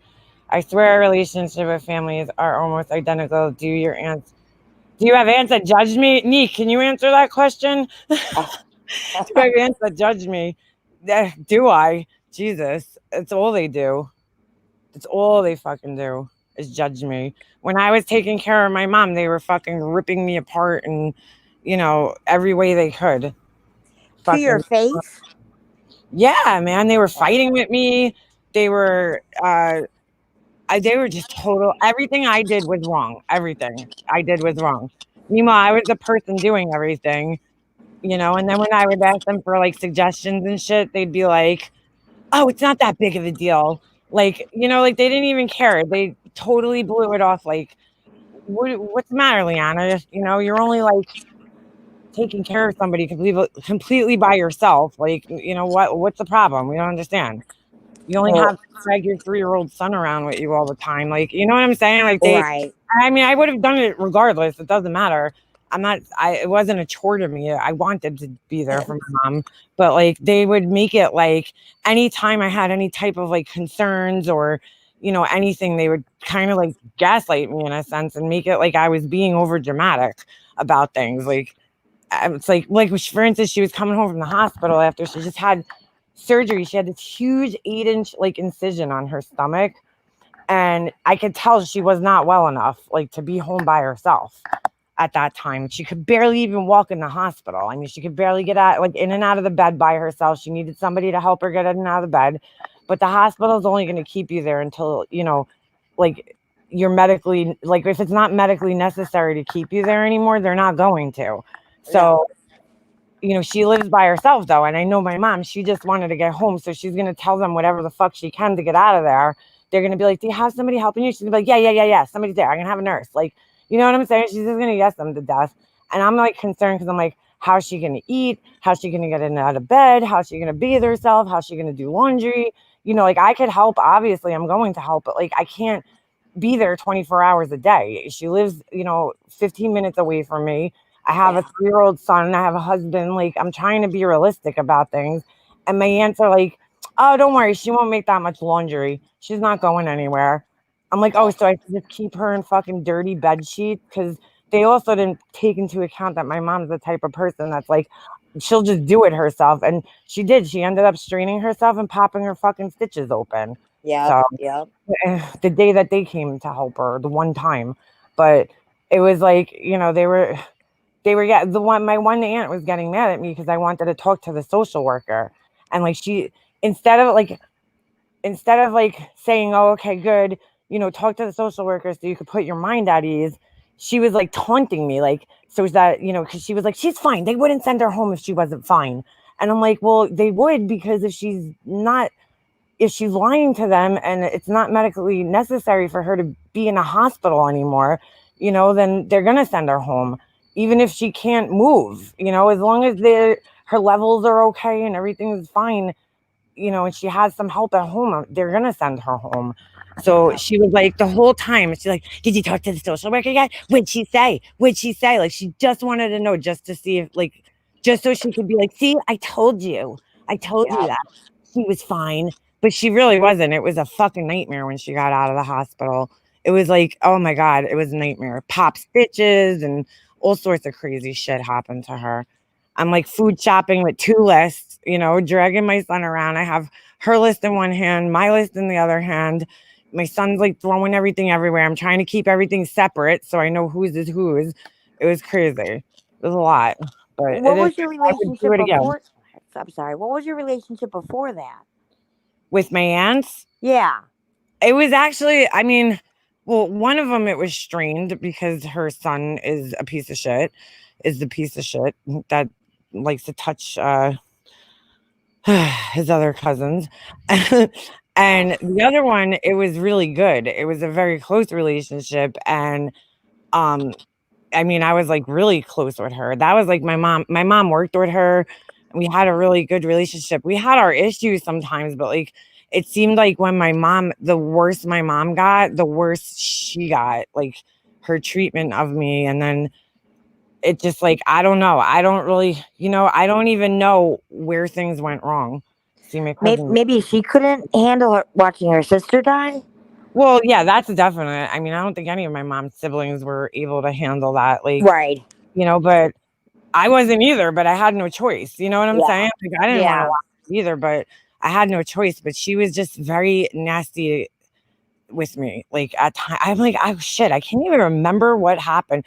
Now, I swear to God, I've put this shit so far out of my I mind know. because it's so like painful. And it's I yeah, know. she is my godmother, Neek.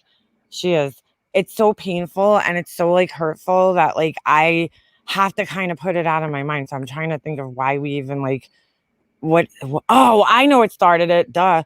I wrote them a letter because my mom was really depressed and I was very concerned about her at that point in time. This was after I don't know if it was after she was diagnosed. I think it was. It was after she was diagnosed. And I wrote them this letter. I wrote my one aunt a letter and she was like kind of like blew it off, and she was like, well, I don't think that matters. Like they were not taking her mental health into consideration. Like I'm like, if you're not mentally well, how are you going to take care of yourself when you're sick? I know. Like this is like to me, mental health plays a big role in any type of illness. Like if you're going into an illness with a shitty, horrible, depressed attitude, it's going to be that much worse for you. Yep.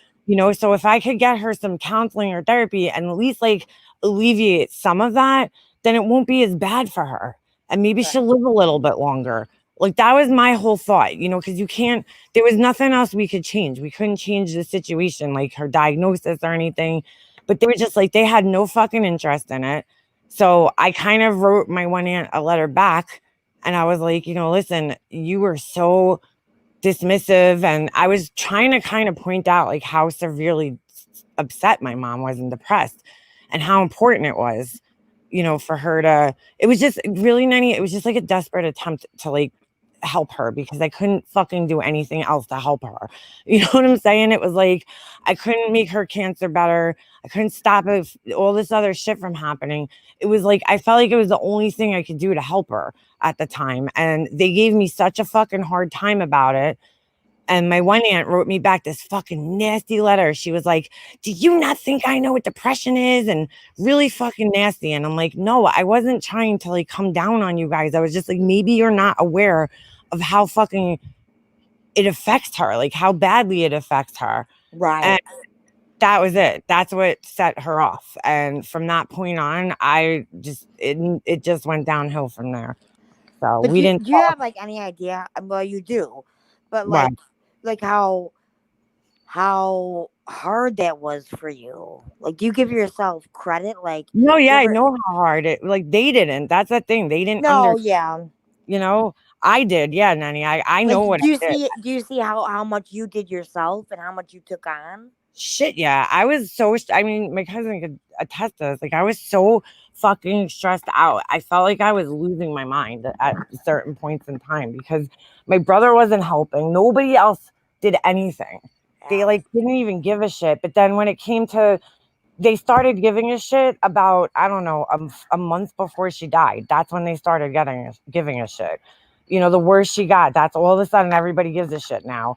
But it's like this whole time when she was sick, and I'm driving back and forth to her house a million times, and getting up and fucking going to her house at 11 o'clock at night because she fell and hit her shoulder. Like, you people aren't fucking doing any of that shit. And I was so worried about her. I felt like I was like, I remember the night she called me that night, and I'm like, I'm gonna go there and she's gonna be fucking laying dead on the floor. And I'm by myself. I'm gonna go walk in right now and find my mom dead. She thought she was having a heart attack, and she was freaking out on the phone. And I'm driving there. I had to call 911.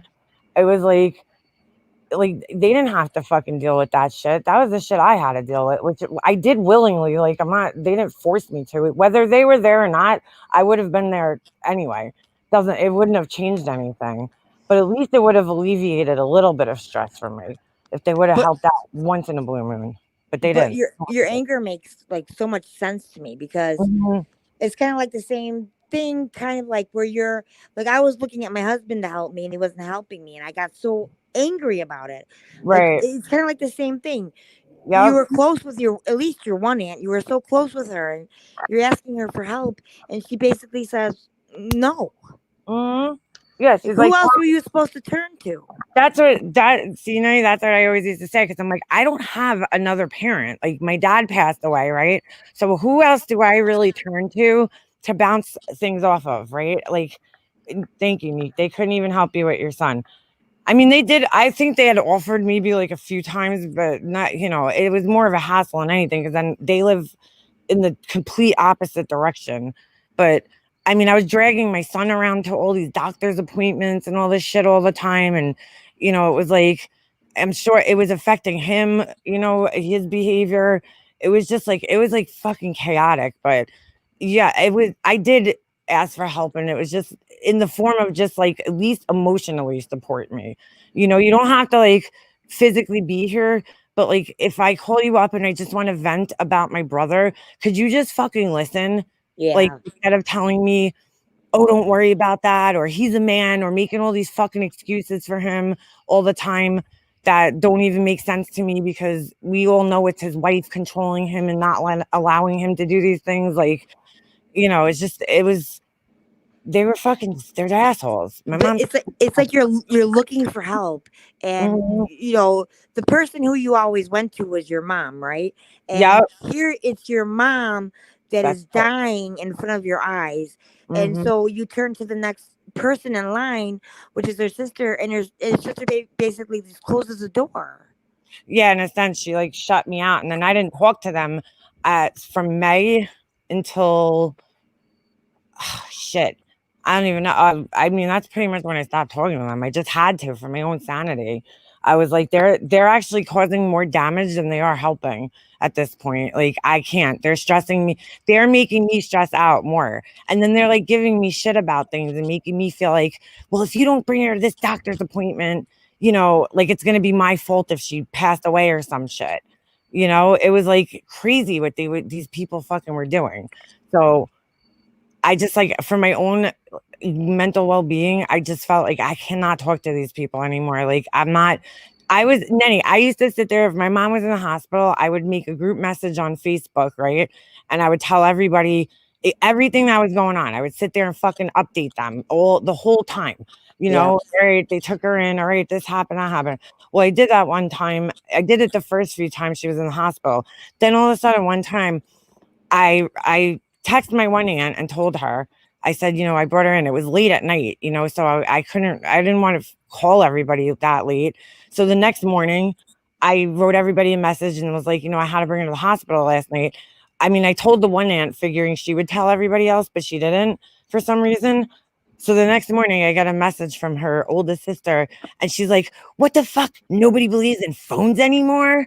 And I'm like, "Are you fucking kidding me? I'm sitting at the fucking in the emergency room. Like, my phone doesn't work in there.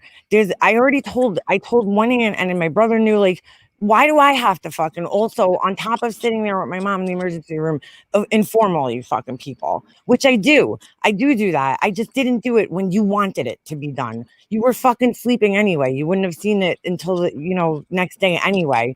But you just have to give me shit about it because I didn't call you right away. Get the fuck out of here. Like, that's the kind of shit these people did. They complained about everything that I did. It was like I couldn't fucking do anything right by these people. So it was Like really shitty. you told your story. You were brave enough to tell your story, and Mhm. I know that there's a handful of people that want to, whatever, fling shit at you or whatever you want to say, Yeah, they don't or watch it either. make fun of it or whatever. But Mhm. like every time you go live, somebody comes in. I always see when are you gonna finish your series? Yeah, When is somebody did or ask before. I am gonna finish it. I'm trying to motivate myself back into it because it is like kind of emotionally taxing to go on. yeah, But you know, and then most of those people, they didn't read it. They didn't even watch no. it. They're just repeating what other assholes said. Because I'm pretty sure none of them fucking watched it.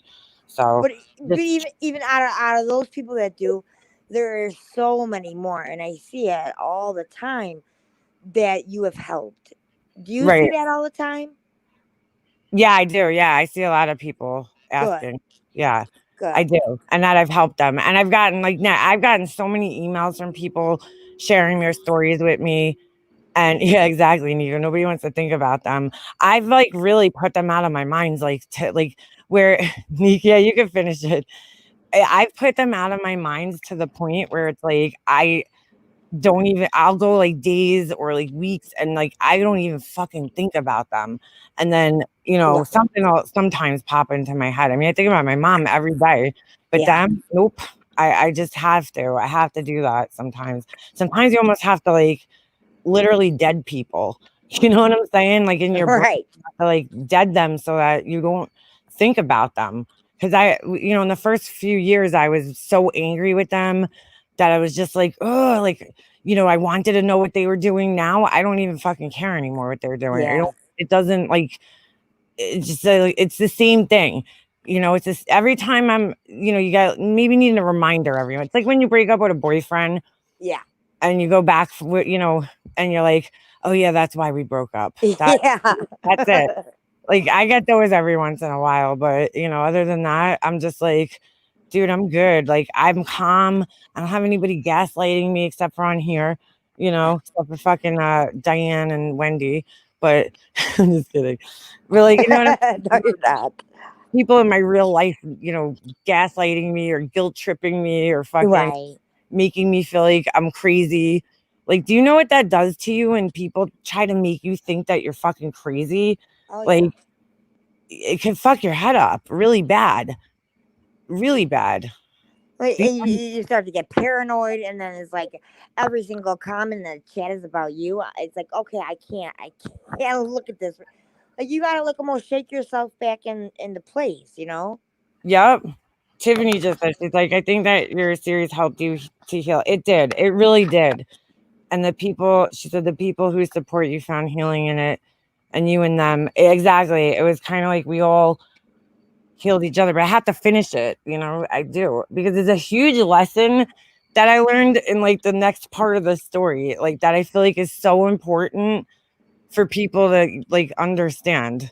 And I don't want to like kill it, but it's like it's kind of like I don't know. It's kind of like You an gotta be ready to. oh, I am. I'm ready. I'm But just like you just gotta be like, like okay, I'm gonna do it, and then you'll do it. Like I yeah, know people come in and say, "When are you gonna finish?" I can't. I really want to. I really am. Into it. Blah blah. But the thing is, I think okay. if you just did it now, it wouldn't be as good as if you do it when you're ready. Yeah, Like exactly. I took a break. I think it was around Christmas, right? And then yeah, I took a break. It was Christmas. My husband was home for a month. And then what was it, February, January, February. And then all of a sudden it was like COVID. And I was like, now I'm not fucking doing it because everybody's home. I can't film while everybody's home. I just can't. I wouldn't even be able to think straight, like, and to get my thoughts out properly because I'd be right, worrying about them like listening or my son coming in and being like, mommy, mommy, mommy, So I'm like, I right, have to do it when nobody's here. And I need like a good, like, few hours of just like quiet time so I could fucking think because it's a lot of shit to remember. I have to go back through all old emails and shit and kind of like figure out the timeline of things because I remember what happened, but like sometimes I get the series of events fucked up, like the order.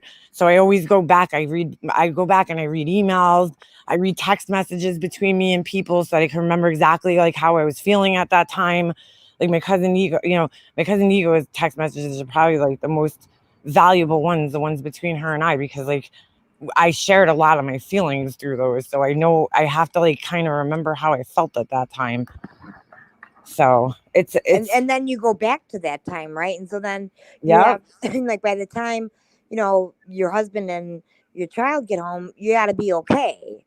yeah, But exactly. but you're putting yourself into a time when you weren't, Yes, so there were times there were some of the videos, like, I would seriously get, like, fucking put me in a funk afterwards. I'd be like, "Fuck," like, because I'd get mad all over again. yeah, It was right, like I was reliving shit, and I'm like, "Oh my god, I forgot about this, and I forgot about that, now I'm fucking pissed again, I wanna kill these people," you know? But, like, I don't feel like that anymore. I did 2 years ago, and, like, my anger has, subsided pretty substantially. Like, I'm not angry anymore, I'm just like, whatever about it now. I'm just like, "Fuck them," and I mean, I was hurt, I was angry, I was sad. It was like so many different feelings. Like now I'm just kind of like, like it is what it is. yeah, My life, you, I mean, Nenny, you just kind of get like, you kind of forced to like get used to like your new life, like yeah, whether it's a divorce or, you're losing a parent or whatever it is, you're kind of like, all right, now I have to adjust to my new way of living. So, yeah. What was that one TV show called? The New Norm. hmm It's like like this, like it was weird. The moment my dad, there's been moments in my life where I was like, my life is not going to be the same. I mean, like when when my dad died, I was just like, he died at 6:40 a.m. I'll never forget that because I wow, don't know, but for some weird way, I knew he was gone. I just knew it. right, And we're big Chicago White Sox fans, and we would right. watch games and stuff. And I heard, I'm like, then I'm thinking, is he gone? Is he dead? I'm looking at his eyes. His eyes were open. I'm like, I thought they were supposed to close. What the fuck? And then I'm like, Oh, trying to close them. And it was like kind of hard. I'm like, well, that's not supposed to happen. But I knew the moment. yeah, And I heard one of these announcers, Hawk, on the Chicago White Sox, go, he gone. But now the guy does that only when somebody hits a home run. But and I thought to myself, what the hell? Why is that what I heard? It took me 3 years to figure out that was something you and your dad had. right, What right, else would you hear? right. You Wow. know, Aw. but I mean, like, I just got so involved in that story. I don't even remember what my point was. That's all right. You just shared some. Don't worry. It doesn't matter. Wait, Nanny, I gotta ask you a question. Well, first of all, wait, how old was your dad when he passed? I always get this wrong. I think he was 71.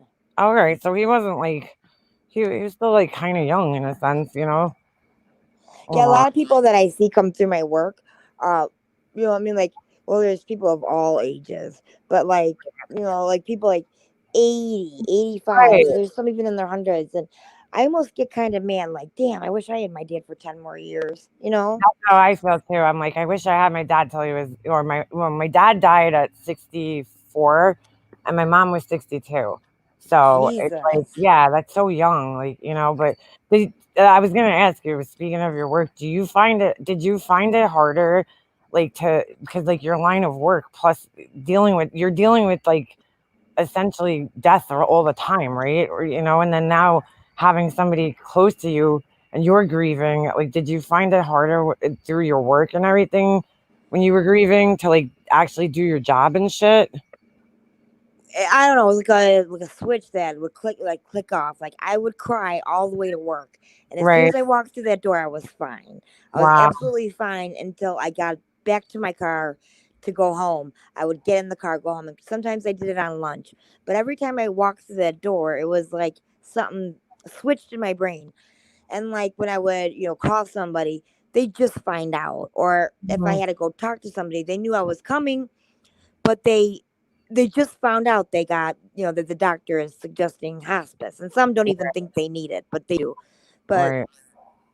to tell that to just like look into another daughter's eyes and have her say at the end of the conversation, thank god I talked to you, like that makes what I went through and what I had to do, it just gives it a reason. Wow. All Like right. That every makes sense. time somebody says to me, thank you, for sharing your story, or they message me and say like underneath one of my videos and say like I've been through the same thing. I don't talk about it, but thank you. I it's like what people have given me, I'll never be able to give back. Right. Right. Right. It's hard. I just don't know that whole line of work. I have like so much more respect for the people who do that shit now after, losing both of my parents because it's not easy. Like that whole anything having to do with hospice or, taking care of people at the end of their lives, like that is so fucking hard and has to be so emotionally taxing just in a like just without all the extra, yourself grieving or something like that. Like, wow. You're not a nurse though, right? You do, No, I'm not a nurse. you talk to people. Like, I'm in like administration. okay, wow. Wow. That's crazy. Marsha just assumed I was a nurse. I'm not a nurse. She's an idiot. She's not a nurse either. No, she was a nurse. I'm pretty sure she was, but Yeah, I think she was a hospice nurse, but yeah, yeah. like 50 Um, years ago.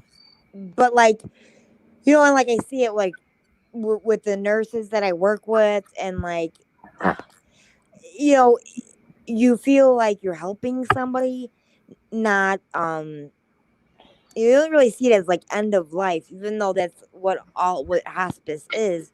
It's Mm, more it's more like just helping people get through it. yeah, right, right. I've heard before, and I don't know if this is true, but I heard that like hospice here in New York is a lot different than it is from like everywhere else. Because everywhere else, like first of all, I feel like they people are on hospice a lot longer than they are here.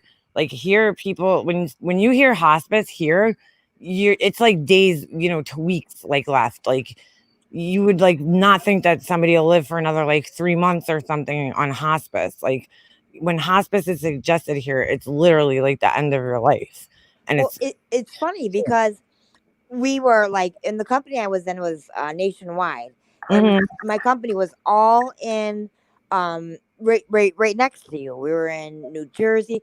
Like I right, remember one time somebody called from this ice cream shop, and they're like, "We have a phone here." So one of the nurses left the phone in the ice cream shop, and I'm like, "Okay, can I have your address?" right, And they gave me the address, and they said New York. I'm like, New York? We don't have a license. We didn't have a license in New York, yeah, but right. all around there we did. Right, right.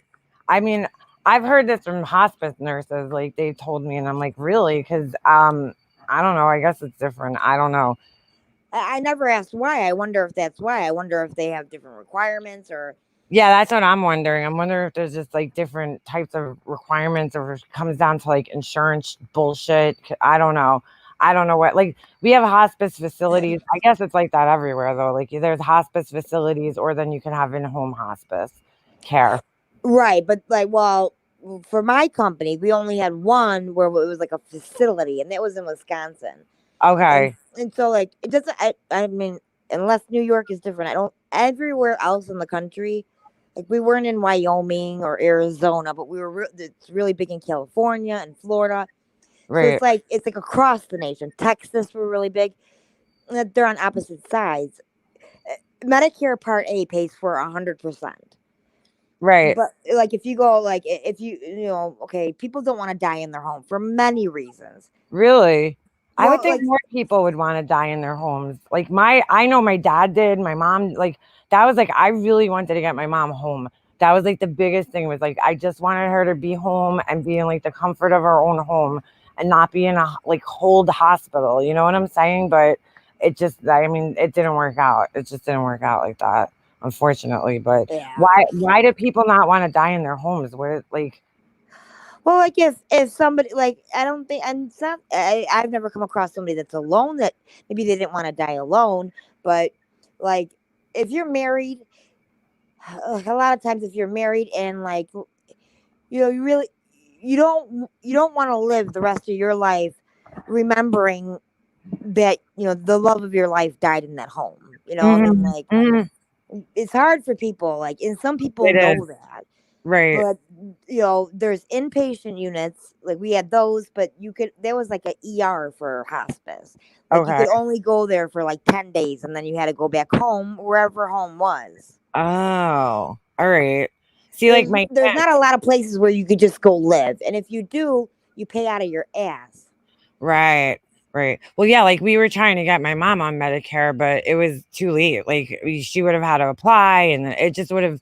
It was such a long process, and Yeah. she did not want to quit her job.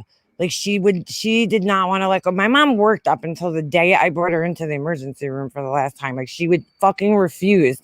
Jeez. She just like she was like the whole time worried about getting back to work. But that's like it's kind of funny in a sense because that's just who my mom was. Like me and my husband laugh all the time because we were actually just talking about this the other day. I was like, I was talking about, I'm like, man, it would have been so hard if my mom was alive during this COVID outbreak, even if she wasn't sick, even if it was before she got sick, because like um, she was immune compromised, so she had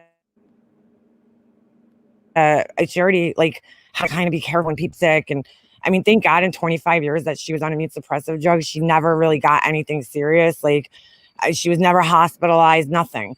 But I'm like, something like this, I would have been freaking out probably more than she would. Because my mom was like, she would be like, oh, whatever. I'm not going to get it. I'll be careful. But like, I would be freaking out. I would be all worried about her. I'd be like buying her gallons of hand sanitizer and like bathing her in it. Like, you know what I'm saying? Like, here, mom, Yeah. make sure you do it. I'd be calling her up and texting her, making sure she had her mask on.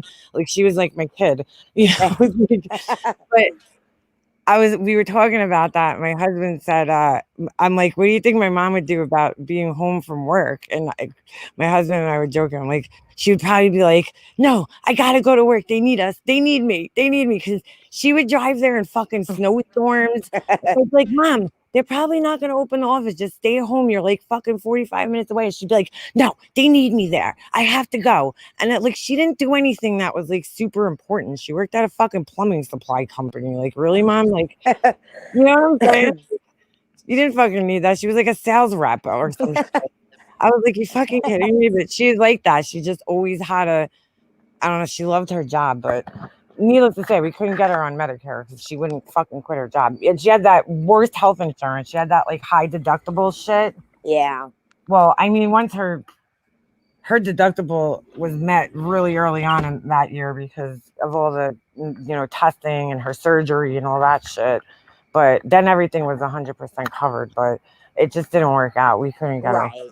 So, but that is like my dad died in my house, and we had a hospital bed. A hospice came in, they put a bed in our den, and it was actually like a really, I felt I'd rather, and it's weird because if you would have asked me before my dad passed away, I would have been like, hell no, I don't want, my dad dying in the house. Like, but after it happened, it was like, I'm so glad that it happened that Yeah. way and that he was home because, my dad was kind of like a homebody and he didn't like being out really. Like, he always wanted to be home all the time. So it was exactly what he wanted and, what we wanted for him. And so it was a nice thing to have him home. It was like very quiet and peaceful instead of, the hospital, the fucking machines beeping and people Yeah. talking and nurses running in and out of the room. Like that shit's disrupting. Like and I can't imagine how stressed out my mom was in the last couple of weeks in the hospital. Like, it's I don't even want to think of. Well, she was dying too, so I don't. Yeah, Maybe I don't know if that. she I don't wasn't know. I don't know there. if that stress was there. But my sister, her husband, Hmm. died in the home. He had a brain tumor.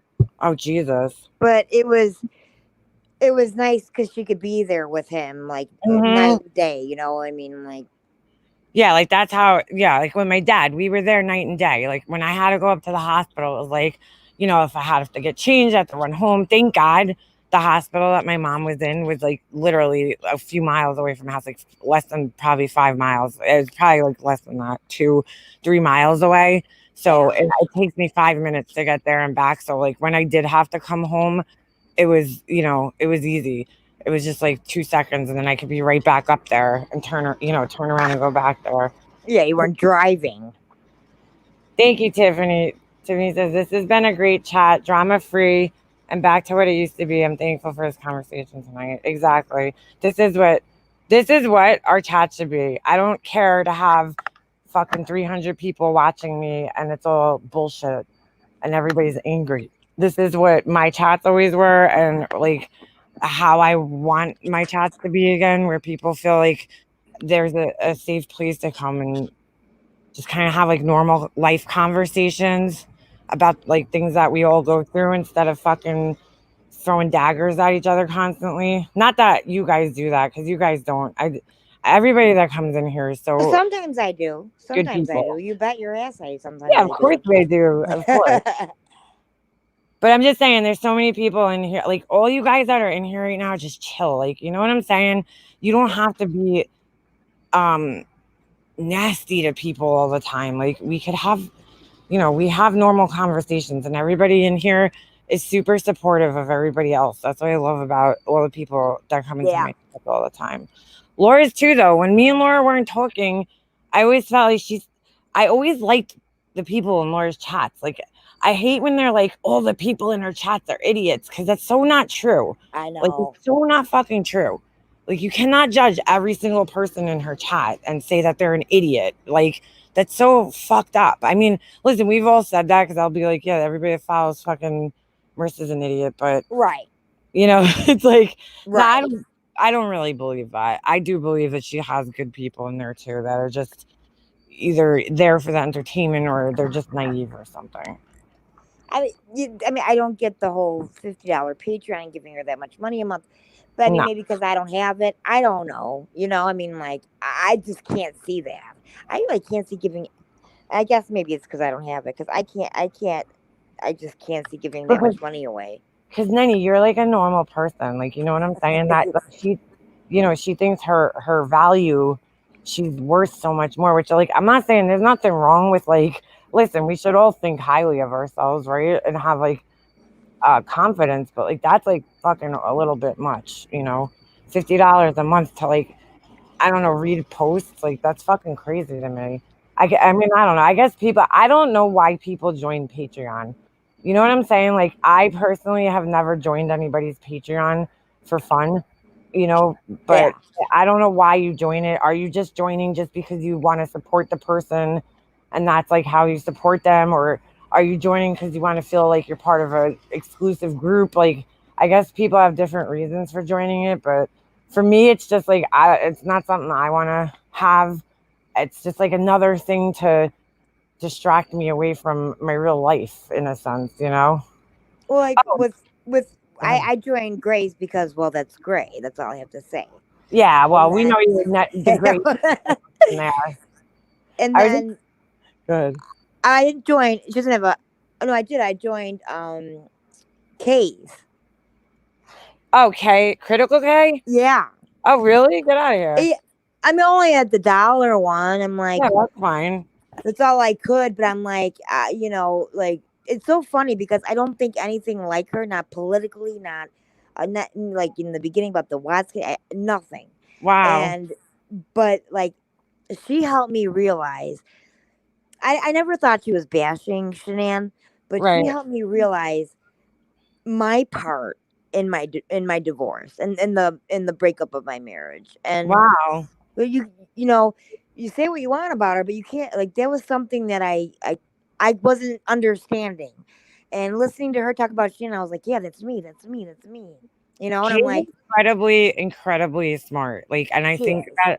I do think that that scares a lot of people, like especially other women, because it's like she's very, very intelligent and articulate, and like I can see it being threatening. But I always was a fan ever since I listened to the first podcast. I mean, like I liked her. I just liked her. I don't know. There was something about it. I didn't agree with everything that she said always, but there was a lot of things. But I understand she was very critical of Shanann, but she wasn't like people couldn't handle the criticism. That's really what it comes down to. They Because just she died. right, because she's a victim, but like to me, she's still a person, right? And like nobody, no matter what happens to them, nobody lives perfectly. No.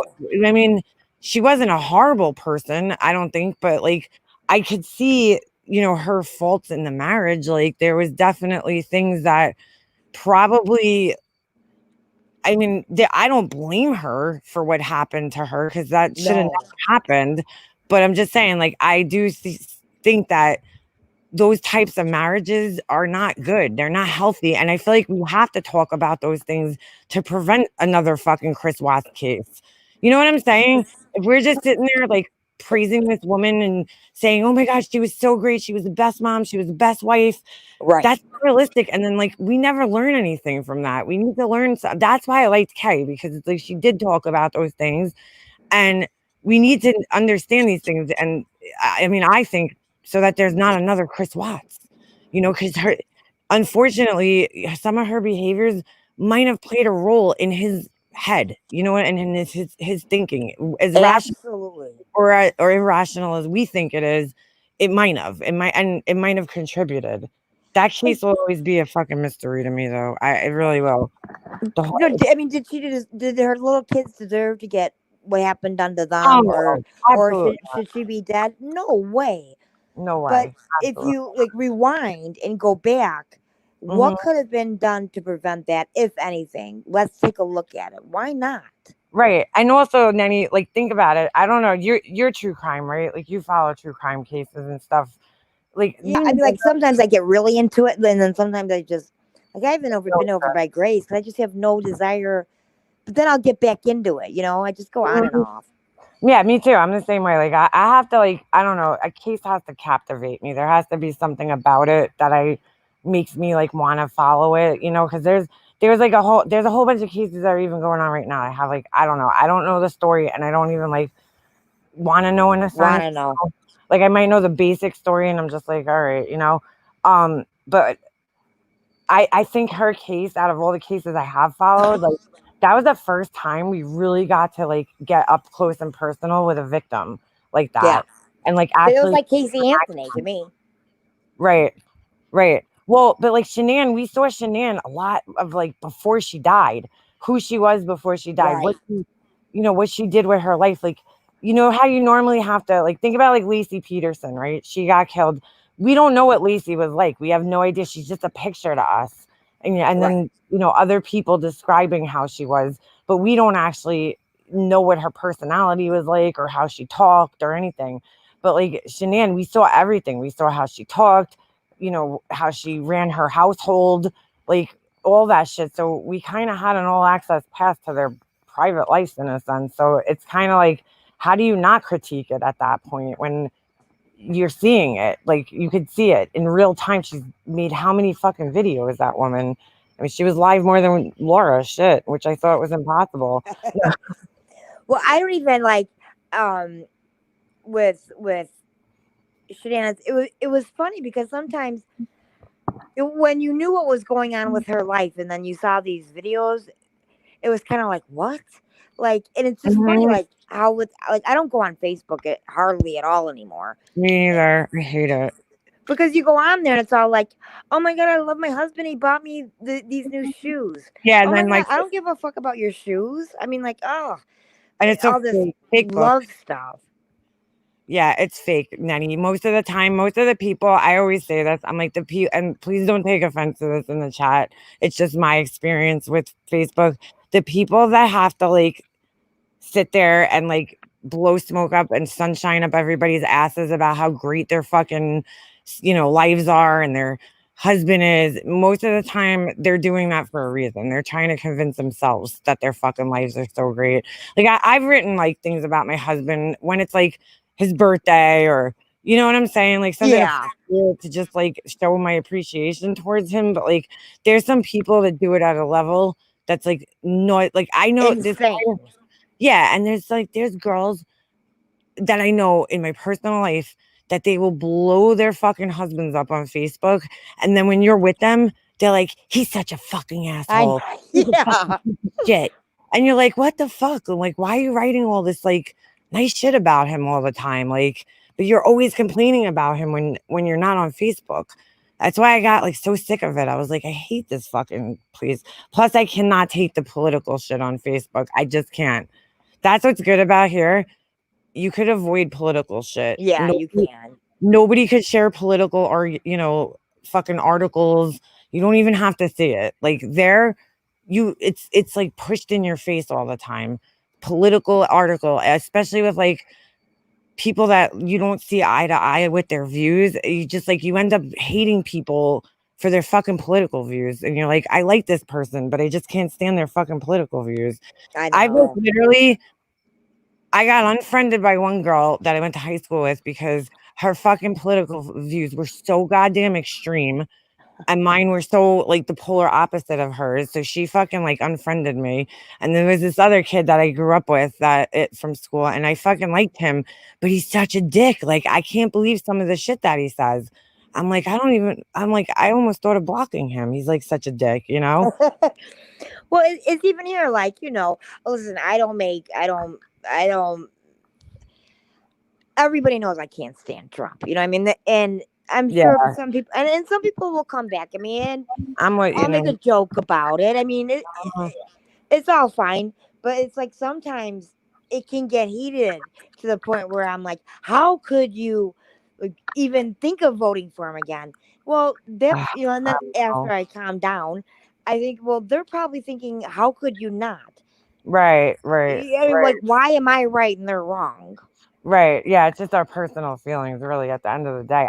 I'm with you, Nenny. Like I can't like stomach him very easily, which is probably why I do really, really avoid political stuff now because like I kind of get I don't know. I just like I hate talking about politics, but Yeah. with with him, I just feel like too many people just blindly follow him because like he's a celebrity, you know? He had a TV show. Like I don't even think a lot of these people pay too much attention to his views and shit. And I'm talking like the last election. I don't even know what the fuck's going on now. But I felt Oh, like the last oh, election, there was like I remember there was people like on Facebook discussing politics that I had never seen discuss politics before. And I'm like, why? And they're all like so gung ho and pro Trump. And I'm thinking, like, are you even registered to fucking vote? Like, yeah, because half the people that say shit don't even vote on both sides. yeah, yeah, that's true too. I'm like, yeah, you shouldn't have an opinion if you're not gonna go out and fucking vote. I mean, Yeah, shut your don't even mouth. have an opinion, which is like probably gonna be me this year because I haven't been following anything, and I don't even, I'm not voting for him. I don't even know who the fuck else is running. So I really am so disconnected from the fucking reality right now. I kind of want to keep it that way. It's helping me have less anxiety. So it's It's just, like, and it's so funny because like after my divorce, I'm like, I totally lost. I didn't want to do anything with crafts. I didn't enjoy anything that I had enjoyed before. I'm like, well, yeah, I need to focus on something, and like, I didn't want anything like sexy. I didn't want anything like with any kind of kissing or hand holding or love hmm, making. Like, I'm like, I can't handle watching that. yeah, So what do you pick? So I picked politics. I did right. I did not know. Okay, I mean, like, and I had to learn so much, and there's so much I don't know. But Right. I would have to look up everything. I had to Mhm. look up what the GOP was. As 42 Right. years old. I Right. mean, It's all right. A lot of people wouldn't even know what that was. So, I mean, I don't think there's anything wrong with that. I had to look it up too at one point in time. So, because I really don't follow. I got a lot of when I would get, but as far as politics go, I always got like my most of my information through my brother because he used yeah. to pay attention and then he used to like, my brother's like extremely smart. Like he's very book smart and whatever. And I'm not like into that kind of shit. So he would kind of explain things to me in like layman's terms. So I understood what was going on. And, you know, I shared a lot of the same views as him, but he's also a very persuasive talker sometimes. Who knows? Maybe I don't. Maybe he just persuaded me. I don't know. Does But he like Trump? at this point, Nenny, he probably does because you know his wife has completely changed him, and my brother was a hardcore Democrat, but at this point in time, he probably is a fucking. His wife loves Trump. She was fucking. I remember my mom was, you know, the election was literally while my mom was in the hospital. I had to go cast her absentee ballot and everything. She wanted to vote for Trump, and I was like, "Oh, mom," I was like, but, you know, I had to do it. I had to do it. But my brother's wife was like, "Oh, talking about him," and I'm like, "It figures, figures." I'm like, Is she from New York? "Yeah, she's from New York." That many a lot of New Yorkers in this Hate election. him. No, no. a lot of New Yorkers actually like him, and it was kind of shocking to me because Really? because like we're a democratic state, and I'm like, I think it had a lot. Like that's why I'm saying I think it had a lot to do with that. He's from New York, so a lot of people relate with him from New York. He's a celebrity, he had his little show, and that people used to love, and like Trump is Manhattan, Trump Tower, like you know what I'm saying? Yeah. It's like I think people related with him from here because I was shocked that so many people were supporting him that were from New York. I felt like the majority of the people that I know, or maybe it could just be where I'm located because I'm on Long Island, which is like the city is probably more Yeah. democratic because it's more diverse. But here, it might not be like that. Maybe people are more conservative on Long Island. I'm not sure, but it was kind of shocking to me. I New know York, that they were trying to make, I know he lives on, and the thing is, it's so funny that I feel like I've been to New York because there was so much I didn't know, right? And then, but I watched The Apprentice. All the years of Celebrity, I watched it all. And, I thought Trump was an idiot, but I thought he was a funny idiot. He made me laugh. He's yeah, right, entertaining, you exactly. know. Yep, I And so like I him was like, well, too. I can't stand Hillary Clinton. So I was like, well, let me, Right, I'm like, well, maybe, I don't know. And then all that stuff came out about him. But I mean, like, he was president already when I was going through what I was going through. right, Well, actually during that, but right, after, after I got somewhat better, and I started like following up on politics. I did all this research on him. right, right, I was just amazed. And then like some people will say stuff to me, I'm like, that is so not true. And it's not from CNN that I got it. I right, mean, I don't go to CNN or Fox. I go to right, the BBC stuff, because right. they report stuff because they don't care. Well, I Yeah, they're mean, not biased to like either way. no. Really. Yeah, right. Their news reporting is so much different. Even everything about it is different. But I just like I actually when I first heard that he was thinking of running for president, I was actually kind of happy and excited about it because I was like, I think we need a fucking New Yorker there. Like a lot of our presidents are from the South. Like we need somebody from a big city who understands like diversity and all this other shit. And then like next thing I hear, he's like fucking wanting to build a wall, and I'm like, I'm not down with that. Because I'm like, this is like, I don't know. I know that's such a sensitive subject and I don't want to get into it, but I just feel like No. our country was, built by people from other countries coming here. Like, we're the melting pot. Like, how the fuck are we going to build a wall? So it just didn't feel right to me. And then a lot of his like campaigning and the way he was acting and like, I don't know, the fucking debates, like, I just didn't like it. I was like, I don't like the way this guy, he's a cool he's cool for what he does, but like representing us, for the whole entire world. So like he's a loose cannon. Like he's kind of scary to me. He's dangerous. He seems He's an dangerous. embarrassment. He Yeah, it's he said embarrassing. Like when I this think they need to take coronavirus his fucking happened, Twitter account away from him. That's what they need to do. But that's just my opinion. when this virus came out, he had told people to first of all, he said it was just going to go away. Okay, now we're Right, at 1,400 people dying a day, but right, he said, for people, well, you should just drink some bleach and go right. stand in the sun. Yeah, like see, see, like, I'm Bally Babe's like, I'm 100% for the wall. Everybody has different views on that. That's why I don't want to get into an argument. Like, No, I oh, didn't really, who is it? Ballet Babe. She loves Trump. I gotta be honest, what scared me more was like the way people were acting and rallying behind him. And I felt like so many people were just like blindly like following. I don't know. It just scared me. That was like the scariest election. I felt like it was just so unnerving because it was like, I felt like I always said that if Trump wins, I'm like, we're literally going to fucking live in the Back to the Future when Biff becomes fucking president or Yeah, mayor of a fucking town.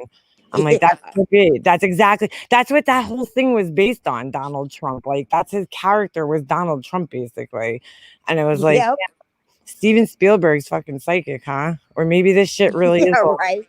ran by the fucking what do they call that, Illuminati, and they knew that this was gonna happen. Who knows? But I was like, it just seems so scary to me. I was like, I don't know. But he hasn't, to be honest with you, like I mean, I think I was more scared back then. Now I'm not, whatever happens, happens. Like at this point, I mean, it is what it is. We have to just handle it and get through maybe another 4 years. None of our You know, grand one of the ladies that was in the hospital with, I think it was my great. second time. You know, you when you have your first group meeting, you all sit around in a circle and say what you're in there for. And there Right, was a guy who, well, I mean, he looked like a guy, and um, he was there because his wife was wanting a divorce after I don't know how many years they were married, but because he decided he was a woman. right, I mean, and that like I've never been mm, around anybody like that. I didn't understand it. I was like, right. what? Yeah, And there was a woman who was older who was in there because Trump was president. mm, And I right, and I thought to myself, is she crazy? Like, I mean, who? I mean, like, what is he gonna do? There's things in place if anything was to happen. right. Wait, Well, hold on. and then I learned politics, and I learned why she was so worried. But I mean, like, you Sure. know, I don't know. I don't want to take anything away from that lady sphere, but I mean, I also don't. I'm not gonna bash anybody that thinks he is the greatest. I don't agree. I think you're a little cuckoo, but I mean, they probably think the same thing about me for loving Obama. Right. I liked Obama too. I voted for him. I did. I did. I liked him.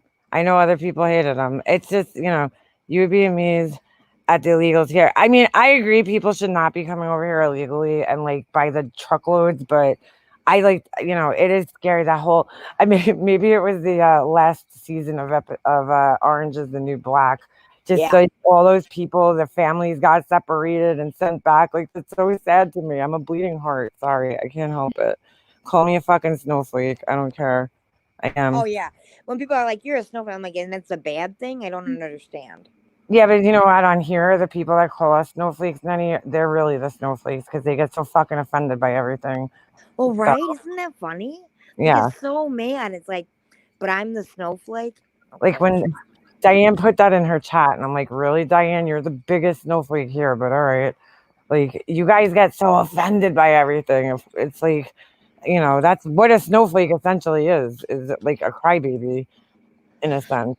Like there was a panel before Laura went on, and it's like these I don't know, these people were like arguing with Gravy K was on the panel. They were like Right. arguing with her, and they were like, they spent like 3 hours telling her, or 2 hour, however long they were live. Well, we're telling you why Laura's bad. Why don't you like her? Right. There's, it's just like, do you hear yourself? Well, The, she hurt us. Well, oh, she never hurt me. right. The best nanny is like when you're talking to somebody about something completely unrelated to her, and you'll be like, well, or you'll be like talking about somebody else's behavior, like just picking Oh, randomly. Why does Wendy do this? And like that's the conversation. We're talking about Wendy. And then they'll be like, well, then why do you support Laura? And it's like, yeah. why do you have to fucking bring Laura into everything? This has nothing to do with her. We're not talking about Laura. How many people have done that to me where like I'll be talking about something completely fucking unrelated and then they throw Laura in your face.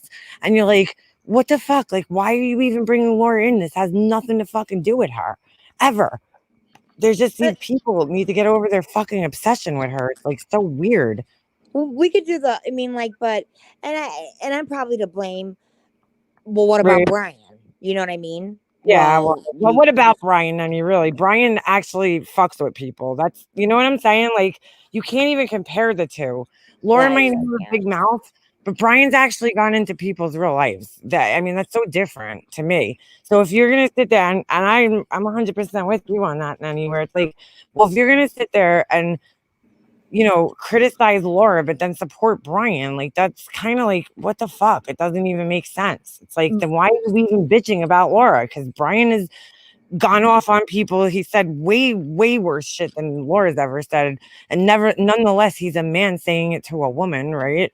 So it's like even worse, kind of. And then, just some of the things that he's done to people, like calling people's moms and driving past their houses and fucking their jobs and whatever the fuck else he does. But It's a lot. he's worse than anybody. Anybody. Like I'm It's saying, not like yeah, you know what I mean. And so don't ask me how I support anybody when you support Brian. right. Your Yeah, point is exactly. mute. Nenny, how did you get into like that? Were you and Brian friends at one point? Like, I'm trying to think back into like the very beginning. Like, were you ever cool with him at any point in time, or you Like guys just clashed? no, he was in chats and stuff. It's Right, actually funny. Like and whatever. Like we weren't friends. I would maybe I would talk normally to him. right, I right, mean, and I mean like and honestly, it just so much has happened. I really don't think I don't really know if I could do that now, but I mean, it's like I was on a panel with him and we didn't argue and we were talking about actually politics, not what I wanted to talk about with Brian. But I mean, like, I, I do have a heart. I do, I have felt bad for him at times, right, but right, too much has happened now. But, so what we were, whatever, we were talking and this account came in and it right. said, it was like the light truth. And the account said something Oh, that was about, Tracy, wasn't it? At the yeah. very, yeah, right. I remember But I that. didn't know her as Tracy. I mean, I didn't know her as Tracy. Right, And she came, and the account came in and said, "Brian, why don't you talk about how you you gave or Molly gave you like $100 to super chat her 80 or something? It was something like that. right. He super chatted her money, and it was a big deal. Really? But but when Tracy came in the chat, and I might have this a little bit off, but it was something about how Molly gave Brian money to super chat her. Like he Wow. paid her 20, like she paid him $20 to do it. I kind of remember this. I kind of remember this. Go ahead. And so all that so and I mean I saw that come in the chat and I'm like, I already thought there was something off with Brian. Like I didn't think there was just something different about him. I couldn't put my finger on it.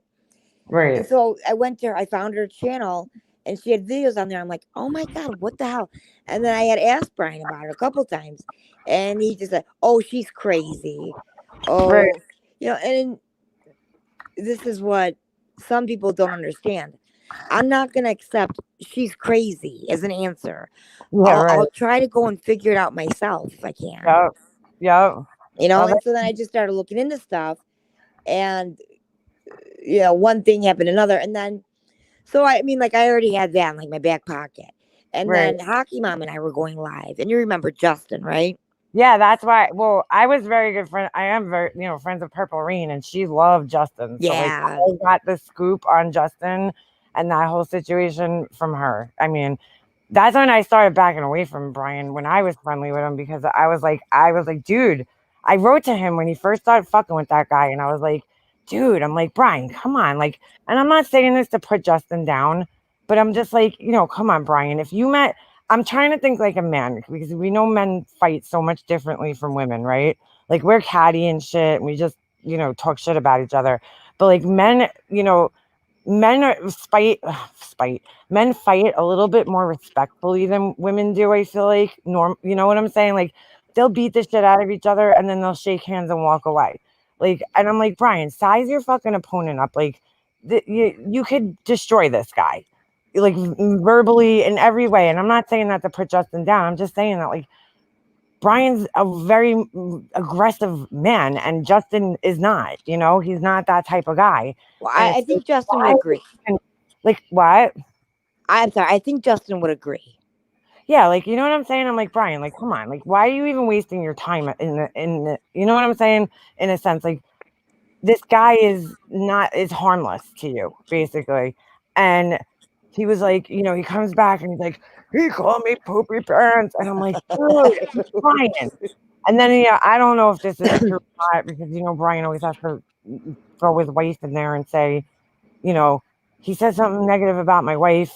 And I'm like, ugh. So then like you can't even argue with him at that point, He Or always he will bring up his son. Well, they said something about my son. No, he didn't. right, right. Yeah, it's like, oh God, yeah, they're terrible. Well, I wish they would stop bringing up your son. We didn't. Brian did. Right. Yeah, right. Like he'll bring it up and then he twisted, but I was just like, that was like the first thing that I had seen him personally do that I was just kind of like, come on, Brian, like, and I told him, I was like, Brian, you don't have to respond to every single thing that's said to you. Like, there's just certain people on here that no matter what they do to me, I won't fuck with them. Like, namingly Republican Ash. Like, if I see Republican Ash fucking talking shit about me, I'm not, and which I never have seen her. I'm just using her as an example. I'm not going to go after Republican Ash. Like, I'm just not, because you know what? She's not, she's harmless to me. You know what I'm saying? She might be angry and just say something shitty, but I know she has a heart and I know she cares about people. And I know that she even cares when she hurts people too, you know?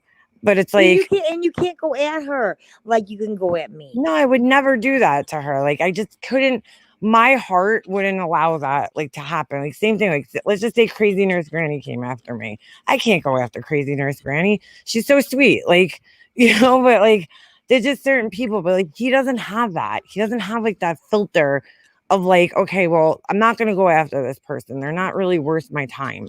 Or they're like, too, they're I could blow them away. You know what I'm saying? Like, I could blow this person out of the water. There's no point. Like, they're not gonna fight the way I'm gonna fight. He just like Yeah. doesn't do that. So he just fucking attacks everybody and anybody that fucking disagrees with him or says anything about him. So it's like, I feel like he's like a loose cannon, and those are type of people like in my real life that I normally avoid. So I'm gonna avoid him here too when I see him to start doing shit like that, because it's like very. What's to say that that's not gonna be me one day? And it ended up being me one day, Well, Brian. it was you one Me. day. Yeah. So it's like I Well, knew that as soon as I saw him do something like that, I was like, all right, this motherfucker is gonna do this to me one day. Like, cause I saw him pretty much do the same thing to everybody that he was friends with at one point in time. So it well, wouldn't surprise me. remember the videos that just? Well, I don't know. Did you ever watch Justin? Yeah, I watched some of his videos sometimes. I Yeah. didn't really like. I wasn't like a regular follower, but I watched some of them. Yeah, so I knew what he Uh, was up to. like he would do videos on. He didn't like Laura, and so I mean I get it wasn't Laura's favorite person, Person, right? but he didn't like um Molly, and he didn't like Right, Brian. He would do these parodies, right, and like I mean, some of it was so funny, and some of it was like, "Oh my god, I can't believe you just said that," or like, right, "Ew." But I right, mean, like, I mean, it was Justin. right, It's like Ben is Ben. To me, Justin was right. Justin. Like, that's You another know. thing with Ben. I'd never go after fucking Ben. Like, I wouldn't ever. I mean, not that Ben's never been not like cheap. Ben has always been nice to me. He's always treated me kindly. So I would never go after him. Like, it's just I would never fight with him, but I don't have a reason to. I mean, he would never fuck with me, I don't think. So I don't have to worry about it. But I understand what you're saying. Like, he's just Justin. Like, why are you going after this guy, dude? Like the way you are. You're going like so hard on him. Like, it's one thing to Well, talk shit. because Justin was making fun of him. Right. Which is like we've all been made fun of. I'm not like going fucking people do imitations of my voice that personally don't sound like my voice to me, but whatever. But I you know what I'm know. saying? Like, I don't go after them because I'll go fucking call their moms up because they're making fun of my voice and shit. Like, whatever. Who gives a fuck? Doesn't matter. Like, look at Low Lightly did Carla. I thought that was so funny. And I'm like, if Yeah, I that was was funny. Carla, I would think that was funny. Me too. I would have laughed. It You wasn't, know, yeah, it wasn't like mean spirited or anything. It was just, where is Low Lately? Anyway, I don't know. I wish he was here. yeah, because I didn't get to see, I guess she made a video that pissed off somebody, Randy. So I would like to see, I want to see it, but I don't know if it's on her channel, if she took it down or what happened. Well, it's because it was Randy was going live at 8, and then somebody else was already live bashing her. So she, Oh, who was that? well, I don't know if I don't know. I don't know. I only went in there for a moment, so I don't want to say that they were bashing her, but All right. full on drama was upset with her. With Randy? No, with Low Lightly. Really? Why is that? I think Low Lightly said something. I'm not sure. Oh, about all right, about yeah. They're Yeah. taking on Case Smalls now too. So Well, I got into it with Case Miles underneath her video because mm, you don't put out a video like that and okay, that whole Wayfair is selling children. oh yeah, I heard about that. That shit's It, weird. it's been totally debunked, and like her very first screenshot. The only reason I even knew about it was because I was lurking in Amanda Lynn's at the time. Right. And Amanda Lynn is saying, "Oh, she made a very good video, blah blah." I'm like, I keep hearing about that. Let me go. I'm gonna go watch it. And so I went over at Case Miles' channel and I turned it on, and I'm like, "This cannot be true. This is absolutely absurd." That I heard about that, and I thought the same thing. I'm like, and not from her. I heard it somewhere else, but I was like, what? Somebody was telling me about. I'm like, what the fuck are you talking about? What does this even mean? Wayfair? What? Like kids? What do you mean they're selling kids? That's so weird. And and then I'm like, "Wait a minute, they're selling the kids in the cabinets." But I mean, I figured that out. But I Yeah. mean, like, the very first screenshot that she has is two pictures of two different women that were Mhm. supposedly sold. Well, a quick Google search of the lady's name, I Right. found out she was never um uh sold. She was never even missing. Not only that, she made a Oh my video god. going Right. off on people saying, "Will you please stop saying I was sold in a dresser?" She's like, "What the fuck?" She goes, "What if I went missing?" Right. She's like, "Nobody would look for me because they think I'm lost." I need to find that nanny because I want to send it to the person who told me that because when I heard, I was like, "What the fuck are you talking about?" Yeah, I thought the person was losing their fucking mind when they told me. It's nobody from here. It's somebody in my real life. But I thought they were losing it. I'm like, what do you mean they're selling kids in cabinets? I thought I was like tripping out while I was talking, like listening, because I'm like, this is like, how do you get away with that? I'm thinking in my head, like this, it's like the 9/11 conspiracies, like these people fucking, you know how many of those assholes I used to argue with them and I would debunk all their shit. This one guy makes this fucking video, right, where he says that the plane, he's like, look, the plane, it's a fake plane and there's a CGI glitch, meaning that like it's not a real plane, it's a computer generated image. And he's like, you see how it goes, I don't know, like it was some way that the plane, the angle that he's like, oh, the plane disappears and this building's really supposed to be in front of it or behind it or whatever. So I'm like, wait a second. I've been down to ground zero. I don't even know how many times. And I've been to New York City how many fucking times too. And I'm like, he's wrong. That building, I know exactly what building that is. And I know exactly where it is. And the plane should have been behind that building. So I go to Google Maps and I look up the building and I find the exact building that he shows in the video, and sure enough, I'm right. It is supposed to be in front of the plane or whatever the fuck it was. I forget exactly what the glitch was that he was saying, but he was like trying to claim like this is a glitch, and I'm like, no, it's not, you fucking idiot. And I'm like, these people are so dumb that they don't even bother to go look on Google and just find out for themselves. It's so simple. All you have to do is look at fucking Google Maps, and there it is, the Well, city. how about Sandy Hook? Oh God, yeah, that too. Yep, yeah, the That's actor is upsetting. very upsetting, especially because like, first of all, anything that involves kids is just 10 times more upsetting than anything. So it's fucking just, I like, listen, I could take a little bit of that shit, conspiracies, and be like, maybe, but like, some of it's just ridiculous. Like, people that think that the fucking World Trade Center had bombs and, the parents were crisis actors at Sandy Oh, Hook. the crisis actors. Yeah, all right, Marissa, with her crisis actors. But like You know who told me that? Wait, hold on, Nenny. You know who? I just fucking heard this recently when she was talking about it on somebody's panel, and she was like, Kay Smalls. I did not know this, but I'm like, holy shit, it figures.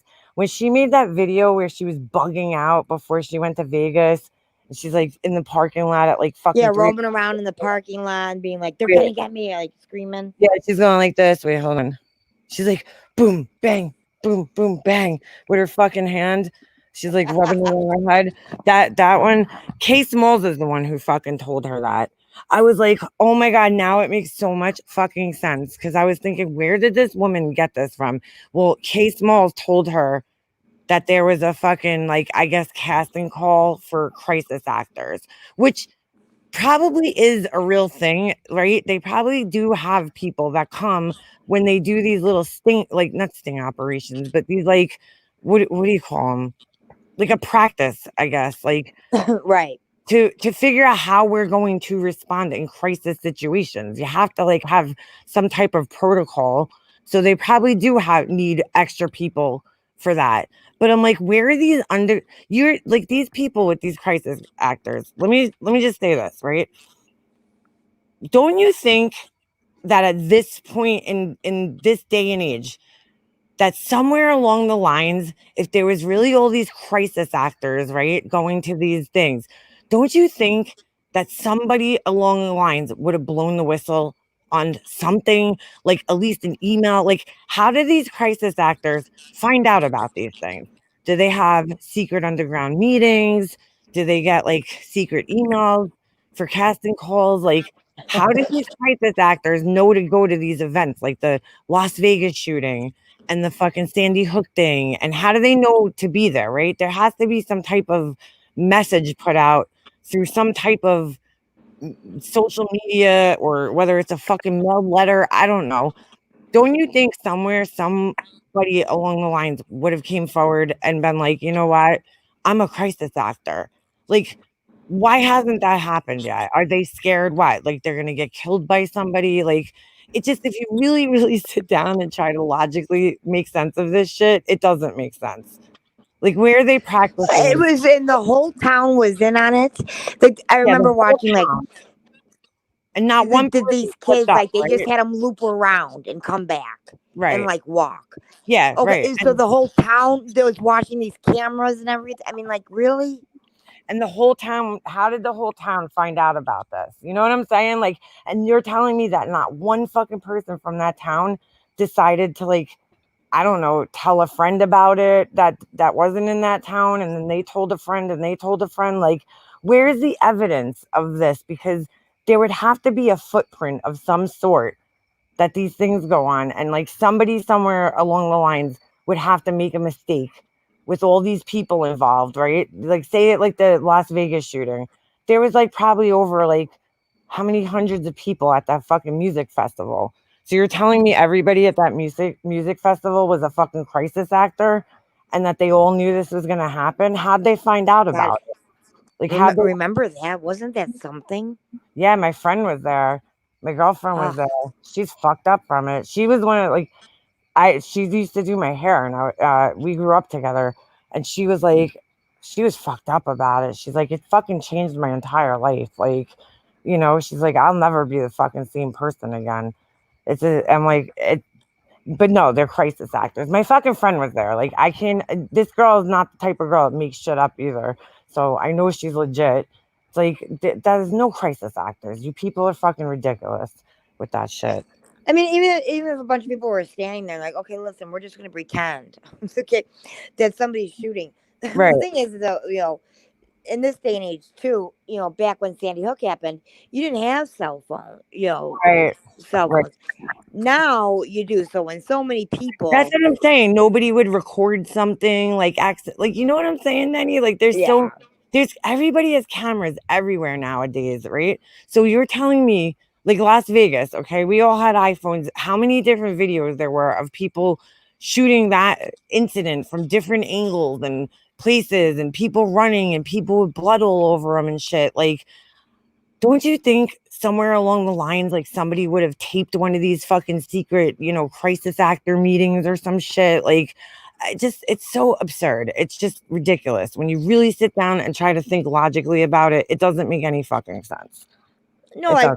with the towers. And I listen. I'm like, listen, I will listen to anything to try to make sense out of this. Yeah, right. And like, there were some that were just ridiculous. And then there was one like, the plane was the building was made, and there was like these little explosives under each like Yeah, level.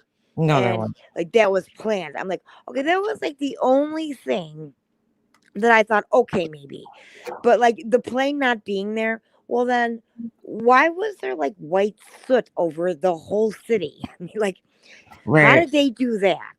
Yeah, right, exactly. Yeah, they're like, it didn't really happen. Dude, I live in New York. There was a fucking smoke fucking cloud that stretched all the way into fucking shit, Brooklyn, Nassau County, even out by me. I mean, if you drove on the fucking expressway, you could see that smoke cloud and it stayed there for fucking like shit, a long ass time. That shit Oh, was there for a fucking long time. I went on ground zero probably like that November. So it was like they were almost done cleaning up like at least the building and shit and getting all the debris out of there. And like it was still everything was white down there. Like everything was still covered in fucking like ashes, like store windows and all the shit like down there was still like it was like I had been downtown so many times. My brother went to school down there in it's called the Village and it's like just north of there. It's like Chelsea. It's like that's my favorite part of the city. And then Canal Street, which is where Little Italy is, and Chinatown. That's where you get all the fucking fake designer Gucci bags and shit. But I don't buy them. But I'm just saying, like, but that's yeah, yeah, they're down there. But like that's that's like short drive for me. yeah, that's like just north of what do you call it? The Twin Towers, and the whole financial district. And it's like that you walk down there and it was like a fucking ghost town. There was not one fucking car, no people walking around. All the businesses are closed and dark. And it's like, that's not how the city is. Like, I mean, I can't even fucking believe that people think that that's fake. And there's, as far as those explosives go, there's actually, I found a video online. I started researching like the melting point of like steel and all this crazy shit. And there's actually a very fucking good video that has a very scientific explanation as to why that shit happened Yeah. and why because people are like metal doesn't just bend like that and they have all these crazy things that they say but there's a perfectly fucking good explanation as to why that shit happened but It's jet fuel. It's not like you're just like lighting a match. yeah, It's a exactly. plane that just took off. There was a forceful explosion. Yeah, they had full fuel tanks, but there was something I forget exactly what it was now, but there was something with the melting point of the steel and the jet fuel. I forgot. It's a really good explanation that makes like so much sense. And I'm like, so for all the people, and then they're like, there's something about building 5. They're like, oh, why did that building fall? It's just like there's explanations. If you just look and you search, there's explanations that like factual explanations for all the shit that these people are saying to debunk it. It's like when Gray Hughes, none of you have to remember this. Do you remember when Gray Hughes debunked fucking Kay Smalls' video of the Watts footage? Yeah. That Oh was the yeah, I fucking do. best. That was, he like The completely, shadows. well, no, it wasn't just the shadows. It was also that she was saying, like, I don't know if she was saying his dad was there or it was Nicole Kessinger, but Gray Hughes is like zooming in and he's like, it's all pixelated. Like he really like he destroyed her video. He like fucking tore it the fuck apart. And she was so embarrassed. I think she took it down. That's how I found Kay Smalls actually. I found her through that video. And I was like, Oh, I I don't think I don't don't think think I so. saw that one. Yeah, it was like she was probably one of the first people to get that security footage when it came out. Like she was the first person that I saw that posted it, and that was how I found her page. And she was saying that like, look, it's Ronnie, and you could tell it's a boot, it's a woman's boot. I don't know. It was like all this crazy shit. There was something with the shadows too, but I don't think she was saying. I don't remember. I don't know. But to be honest with you, it actually probably was 2 shadows because he did have the kids supposedly. So who knows? I just talked to Frankie the other day. Who? Frankie Rusick? Yeah. Get out of here. No, okay. He commented on my comments, so we didn't really talk. But I just wanted to pretend I was cool for a second. Oh, all right. He But did. no, What do you say? I follow him on here, and you could easily go to his page. He had posted something, and he said, I didn't read the whole thing because I already got upset like with the first line. Right. But people like he just wants people to shut the fuck up about his let his sister I can't rest. believe people are still talking about it. Like it's like, People are still making videos. yeah, like that fucking what's that guy's name? The Armchair armchair detective. guy. Like, move on, dude. Move the fuck on. That story. That's who it was mostly directed at, was that armchair guy. I mean, like, Yeah, he was just like, fuck. I mean, like, you've torn this all apart, and like we had a lot of the evidence, like you said. So, right. I mean, I get why people, but move on. Yeah, move on. There's no need. Like, I know we just talked about it for like 5 minutes, but like, that's probably the first time I've discussed that case in fucking ages. And I cannot even imagine making there, like, what more could be said about that case at this point? Like, I don't understand. But what be like? Yeah, we talked about it. I think like what we did was normal. I don't know, probably won't talk about it for another, who knows, couple months. Fucking, yeah, right. Or, Right. but I mean, we talk about true crime. We're in the supposedly true crime community, so Right. I mean, Yeah. and that's how we all met. Yep, it is. That's how everybody in this community came together. Like most of us, we all met through the Chris Watts case. You know, it's really funny, Nanny. Frankie Rusick is the reason that I fucking even uh, had the misfortune of fucking having Marissa in my fucking life. Like, really, because I commented to him and somebody screenshot my comment to him. Because remember when she started like putting in every title, oh, Frankie Rusick, I'm Yeah, friends with the Rusicks. And then she's like, but he called me, but I'm not telling you what he said. And I was like, this fucking bitch is using this poor grieving family for fucking money. This is yeah. disgusting. Like, she's putting their names in titles because she knows it's a hot topic right now. And there's a big following for it. And she fucking put in her title phone call from Frankie Rusick or some shit, or go lightly talks to Frankie Rusick, and then it was like she does the video and she doesn't even fucking say one thing that he said on the phone, and I was like, that's fucked up, man. I'm like, she But just hey, like, all that money. Remember that money to go to New Orleans? yes, yes. Like give the money to her, and then she's gonna give the money, and then she felt like he shouldn't deserve it. I mean, I don't remember the whole thing, but the whole This thing was was before. weird. It was, but this is even way before that even happened. Like, so I wrote a comment under one of, I don't even remember what channel it was on. It was on, like, I don't know if it was on Plunder or some channel. Or no, it might have been under a channel of the court video. Whoever had posted the court video at that time. And he had commented, and I replied to his comment and was just like, hey, be careful with that go lately lady. I'm like, I think that she's gonna it just seems like she's very money hungry when it comes to you guys. Now at this point, I'm just a normal subscriber. Like, nothing. I'm nothing. I mean, Yeah. I'd had my channel. I had probably, like, I don't know, 1,500 subs on it, like, subscribers, but like maybe even a little bit more because I had one video that had like fucking really good amount of views on it that I Yeah, made. you're light. Yeah, the mirror thing. So Yeah. that one. So I got a lot of subscribers off that, just that video. And but I hadn't updated on my channel in like a while. I was just here as a subscriber, really, and commenting, watching videos about the case. I mean, I had seen some of her videos before and I didn't like her. I didn't like her whole fucking attitude in general because I saw her making fun of Shanann. And then, like, when she realized that that wasn't the popular thing to do, or the, what do you call it? The lucrative thing to do. She all of a sudden switched it up and she's like kissing their asses and Yeah. she's in touch with them and she's putting their names in titles. And I'm like, this is fucking disgusting. She's like totally exploiting these fucking people. Totally fucking exploiting this grieving family, you know? So I said that, I just gave him a little warning. I was like, hey, just be careful with that lady. She seems very like money hungry. And somebody from her, fucking little crew, whoever it was at the time, they leave a comment underneath mine and they're like, I just screenshot your comment and I sent it to her. And I'm like, okay, and I was like, I don't give a fuck. So then she goes live and she's like, that skank, this little skank, and she starts talking all this shit about me. So she checked my channel out and she's like, she only has 1,500. Meanwhile, at that time, she only had like fucking 3,000. So it's like, you weren't that far ahead of me. So what are you judging me for?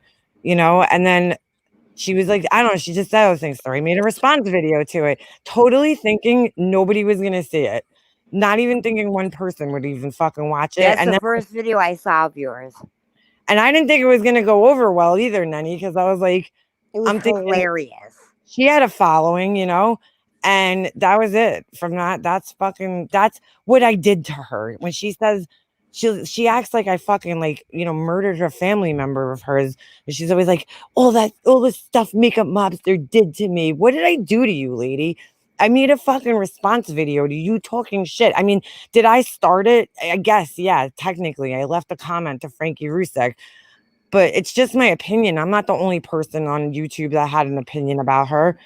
I was just telling the guy to be careful. That's all. And fucking from that, all this other shit happened. She's calling my fucking house, like, I mean, my cell phone and showing my phone number. Like, it's just like Ugh. all from That that. was an accident. Is Yeah. Mary Owen here yet? No, That yeah. was an accident. Oh shit. It was an I swear accident. to God, she comes out of nowhere at me. I'll be saying, Always. like, she comes like, I mean, this is the thing that I will say about Mary O. She is a very good friend. She is. She's a very. She is very good to Marissa. She is. She believes in Marissa, and I don't fault her for that.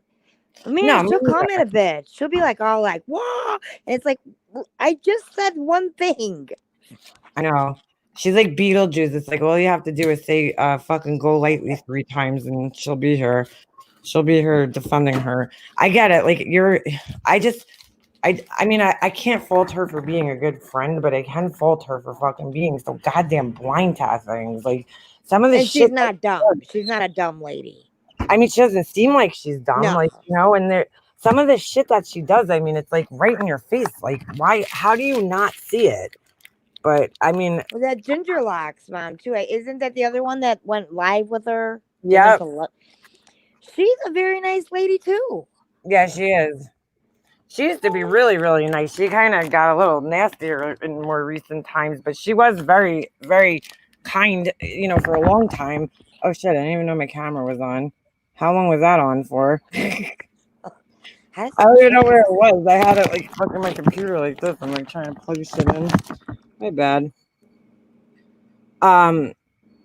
Yeah. Whatever. But You'll see one day, Nanny. You'll see one day. I mean, I don't know, cause you know what? I see them say that about over here. They'll see one day. We'll be, they say it about Laura a lot. Well, we'll be here when you want to open your eyes. Mm-hmm. It's just like, I love when people are like, "You'll see what Laura." It's like, dude, I know Laura for fucking 2 years already. I'm pretty sure I know who the fuck she is. I Good, know, bad, right? and indifferent. I know who she is. And that video, that's how long that was ago about, right? How long ago did you make that video, the reaction video? Dude, that was shit. That was like in 2018. But from what okay, so now I'm going off memory. And I did watch it a couple months back because it came up and I was like, oh my God, why did this come up? I'm like, let me watch it again. But you were going after the people making the comments more so than her. No, Nanny. There was another video that I made. I think I made 3 videos in total, right? 2 of them I used. One of them was my response to when she was saying about me. I recorded it and then I fucking played it and did commentary on it. She struck that one down, right? After she struck that one down, she responded, and I think she was on Oni's panel when she responded to me, right? And so I used a little clip of his video, and she struck that. They struck them at the same time, so those 2 videos are gone. I lost them. I had no idea what a copyright strike was at that time when I got it, so I didn't know how to appeal it or anything. So I just let it sit there and let it expire. So I almost lost my channel because the 3 strikes, you're done.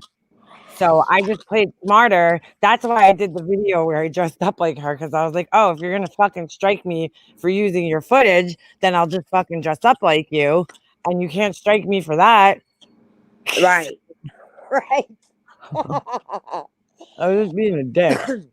But yeah, it was about I'm not even sure what the hell you said on it, but I just remember laughing like to the point where I was like, my stomach hurt. I have to. You God, I watch. So somebody put in a chat. I don't even remember the name, but they said, "You better stop uploading TikToks because you're gonna get a copyright." And I thought to myself, well, how could I do that when I never put them up on my channel unless a person tells me I can. Wait, TikTok? Yeah, like my weird little like 10-second videos for Oh, them. why can't you do that? If they're your videos, who cares?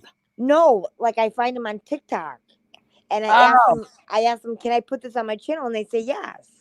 oh, so then who cares? Yeah, that's fine. Like TikTok, I don't know how you can make money on TikTok.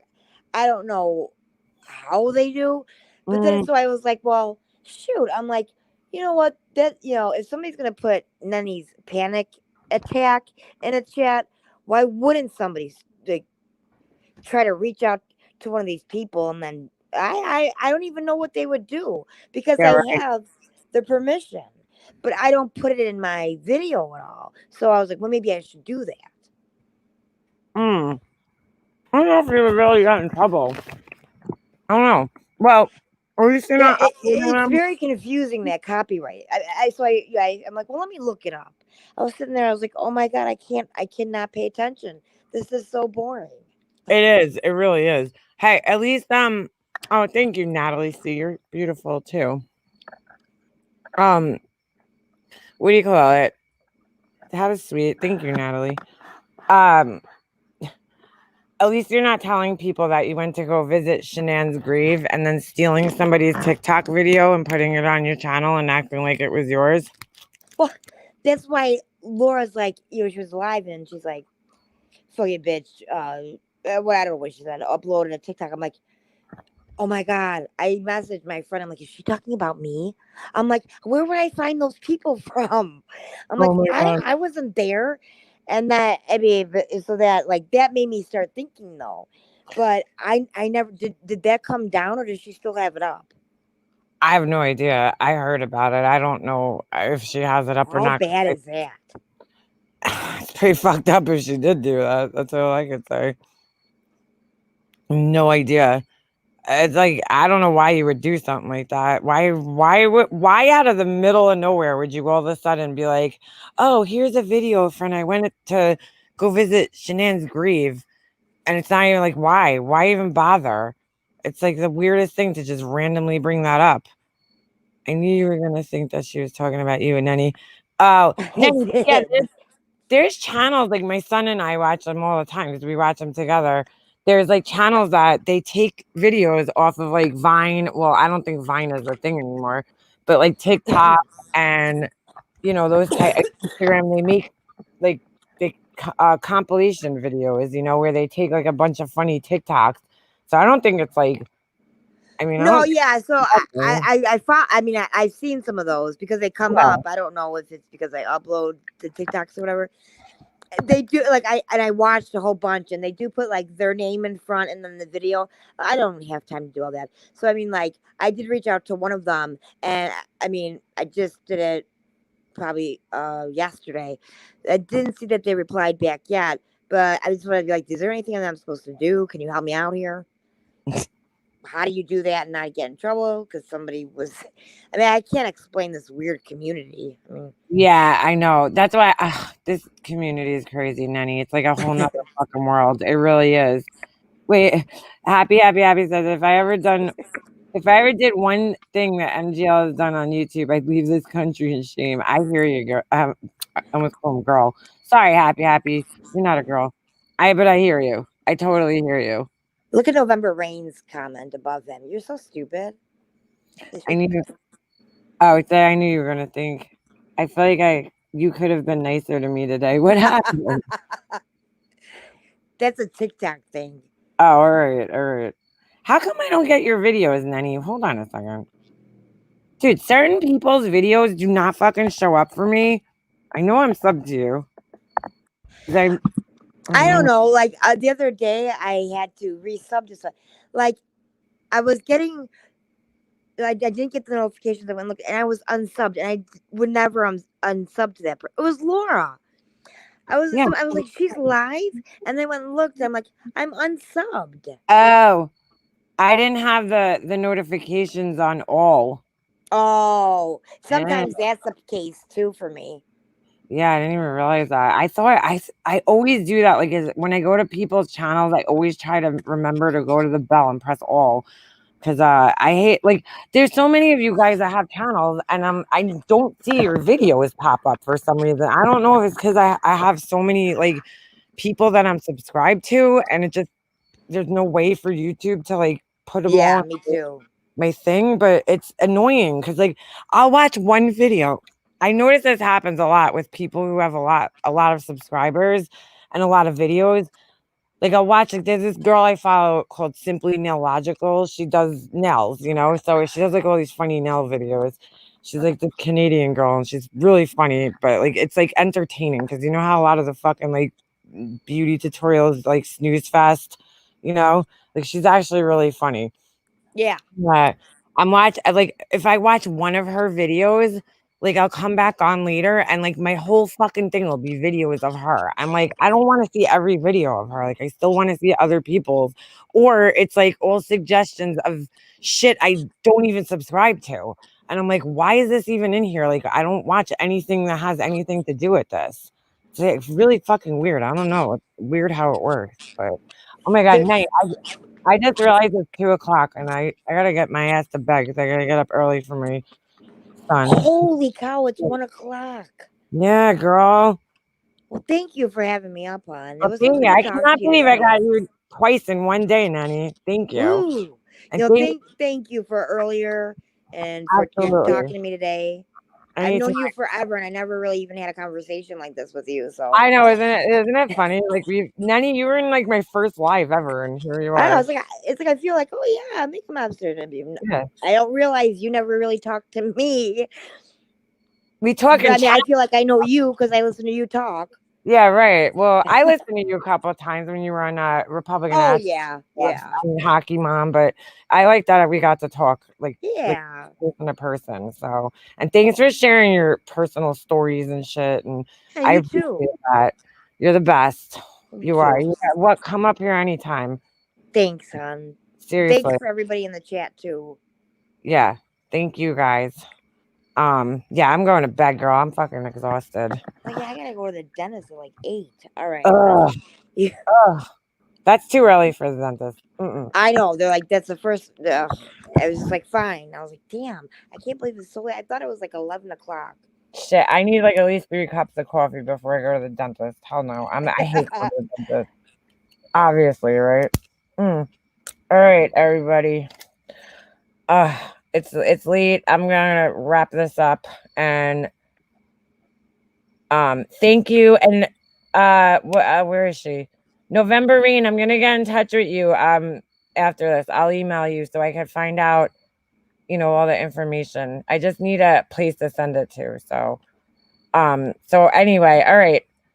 I think Good that's night, it. everybody. Good night. Good Good night, night, Nanny. honey. Bye. All right, girlie. I'll see you soon. Okay, honey. All right. Bye.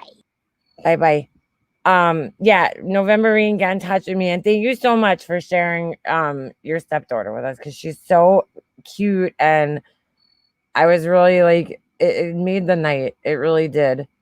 It made my night to talk to her. And if she ever needs to I know I'm like way older than her, but if she ever needs anybody to talk to, because I mean, doesn't matter what age you are in a sense when you're grieving and you lose your mom. Only people that lost their moms can understand it. She's so young.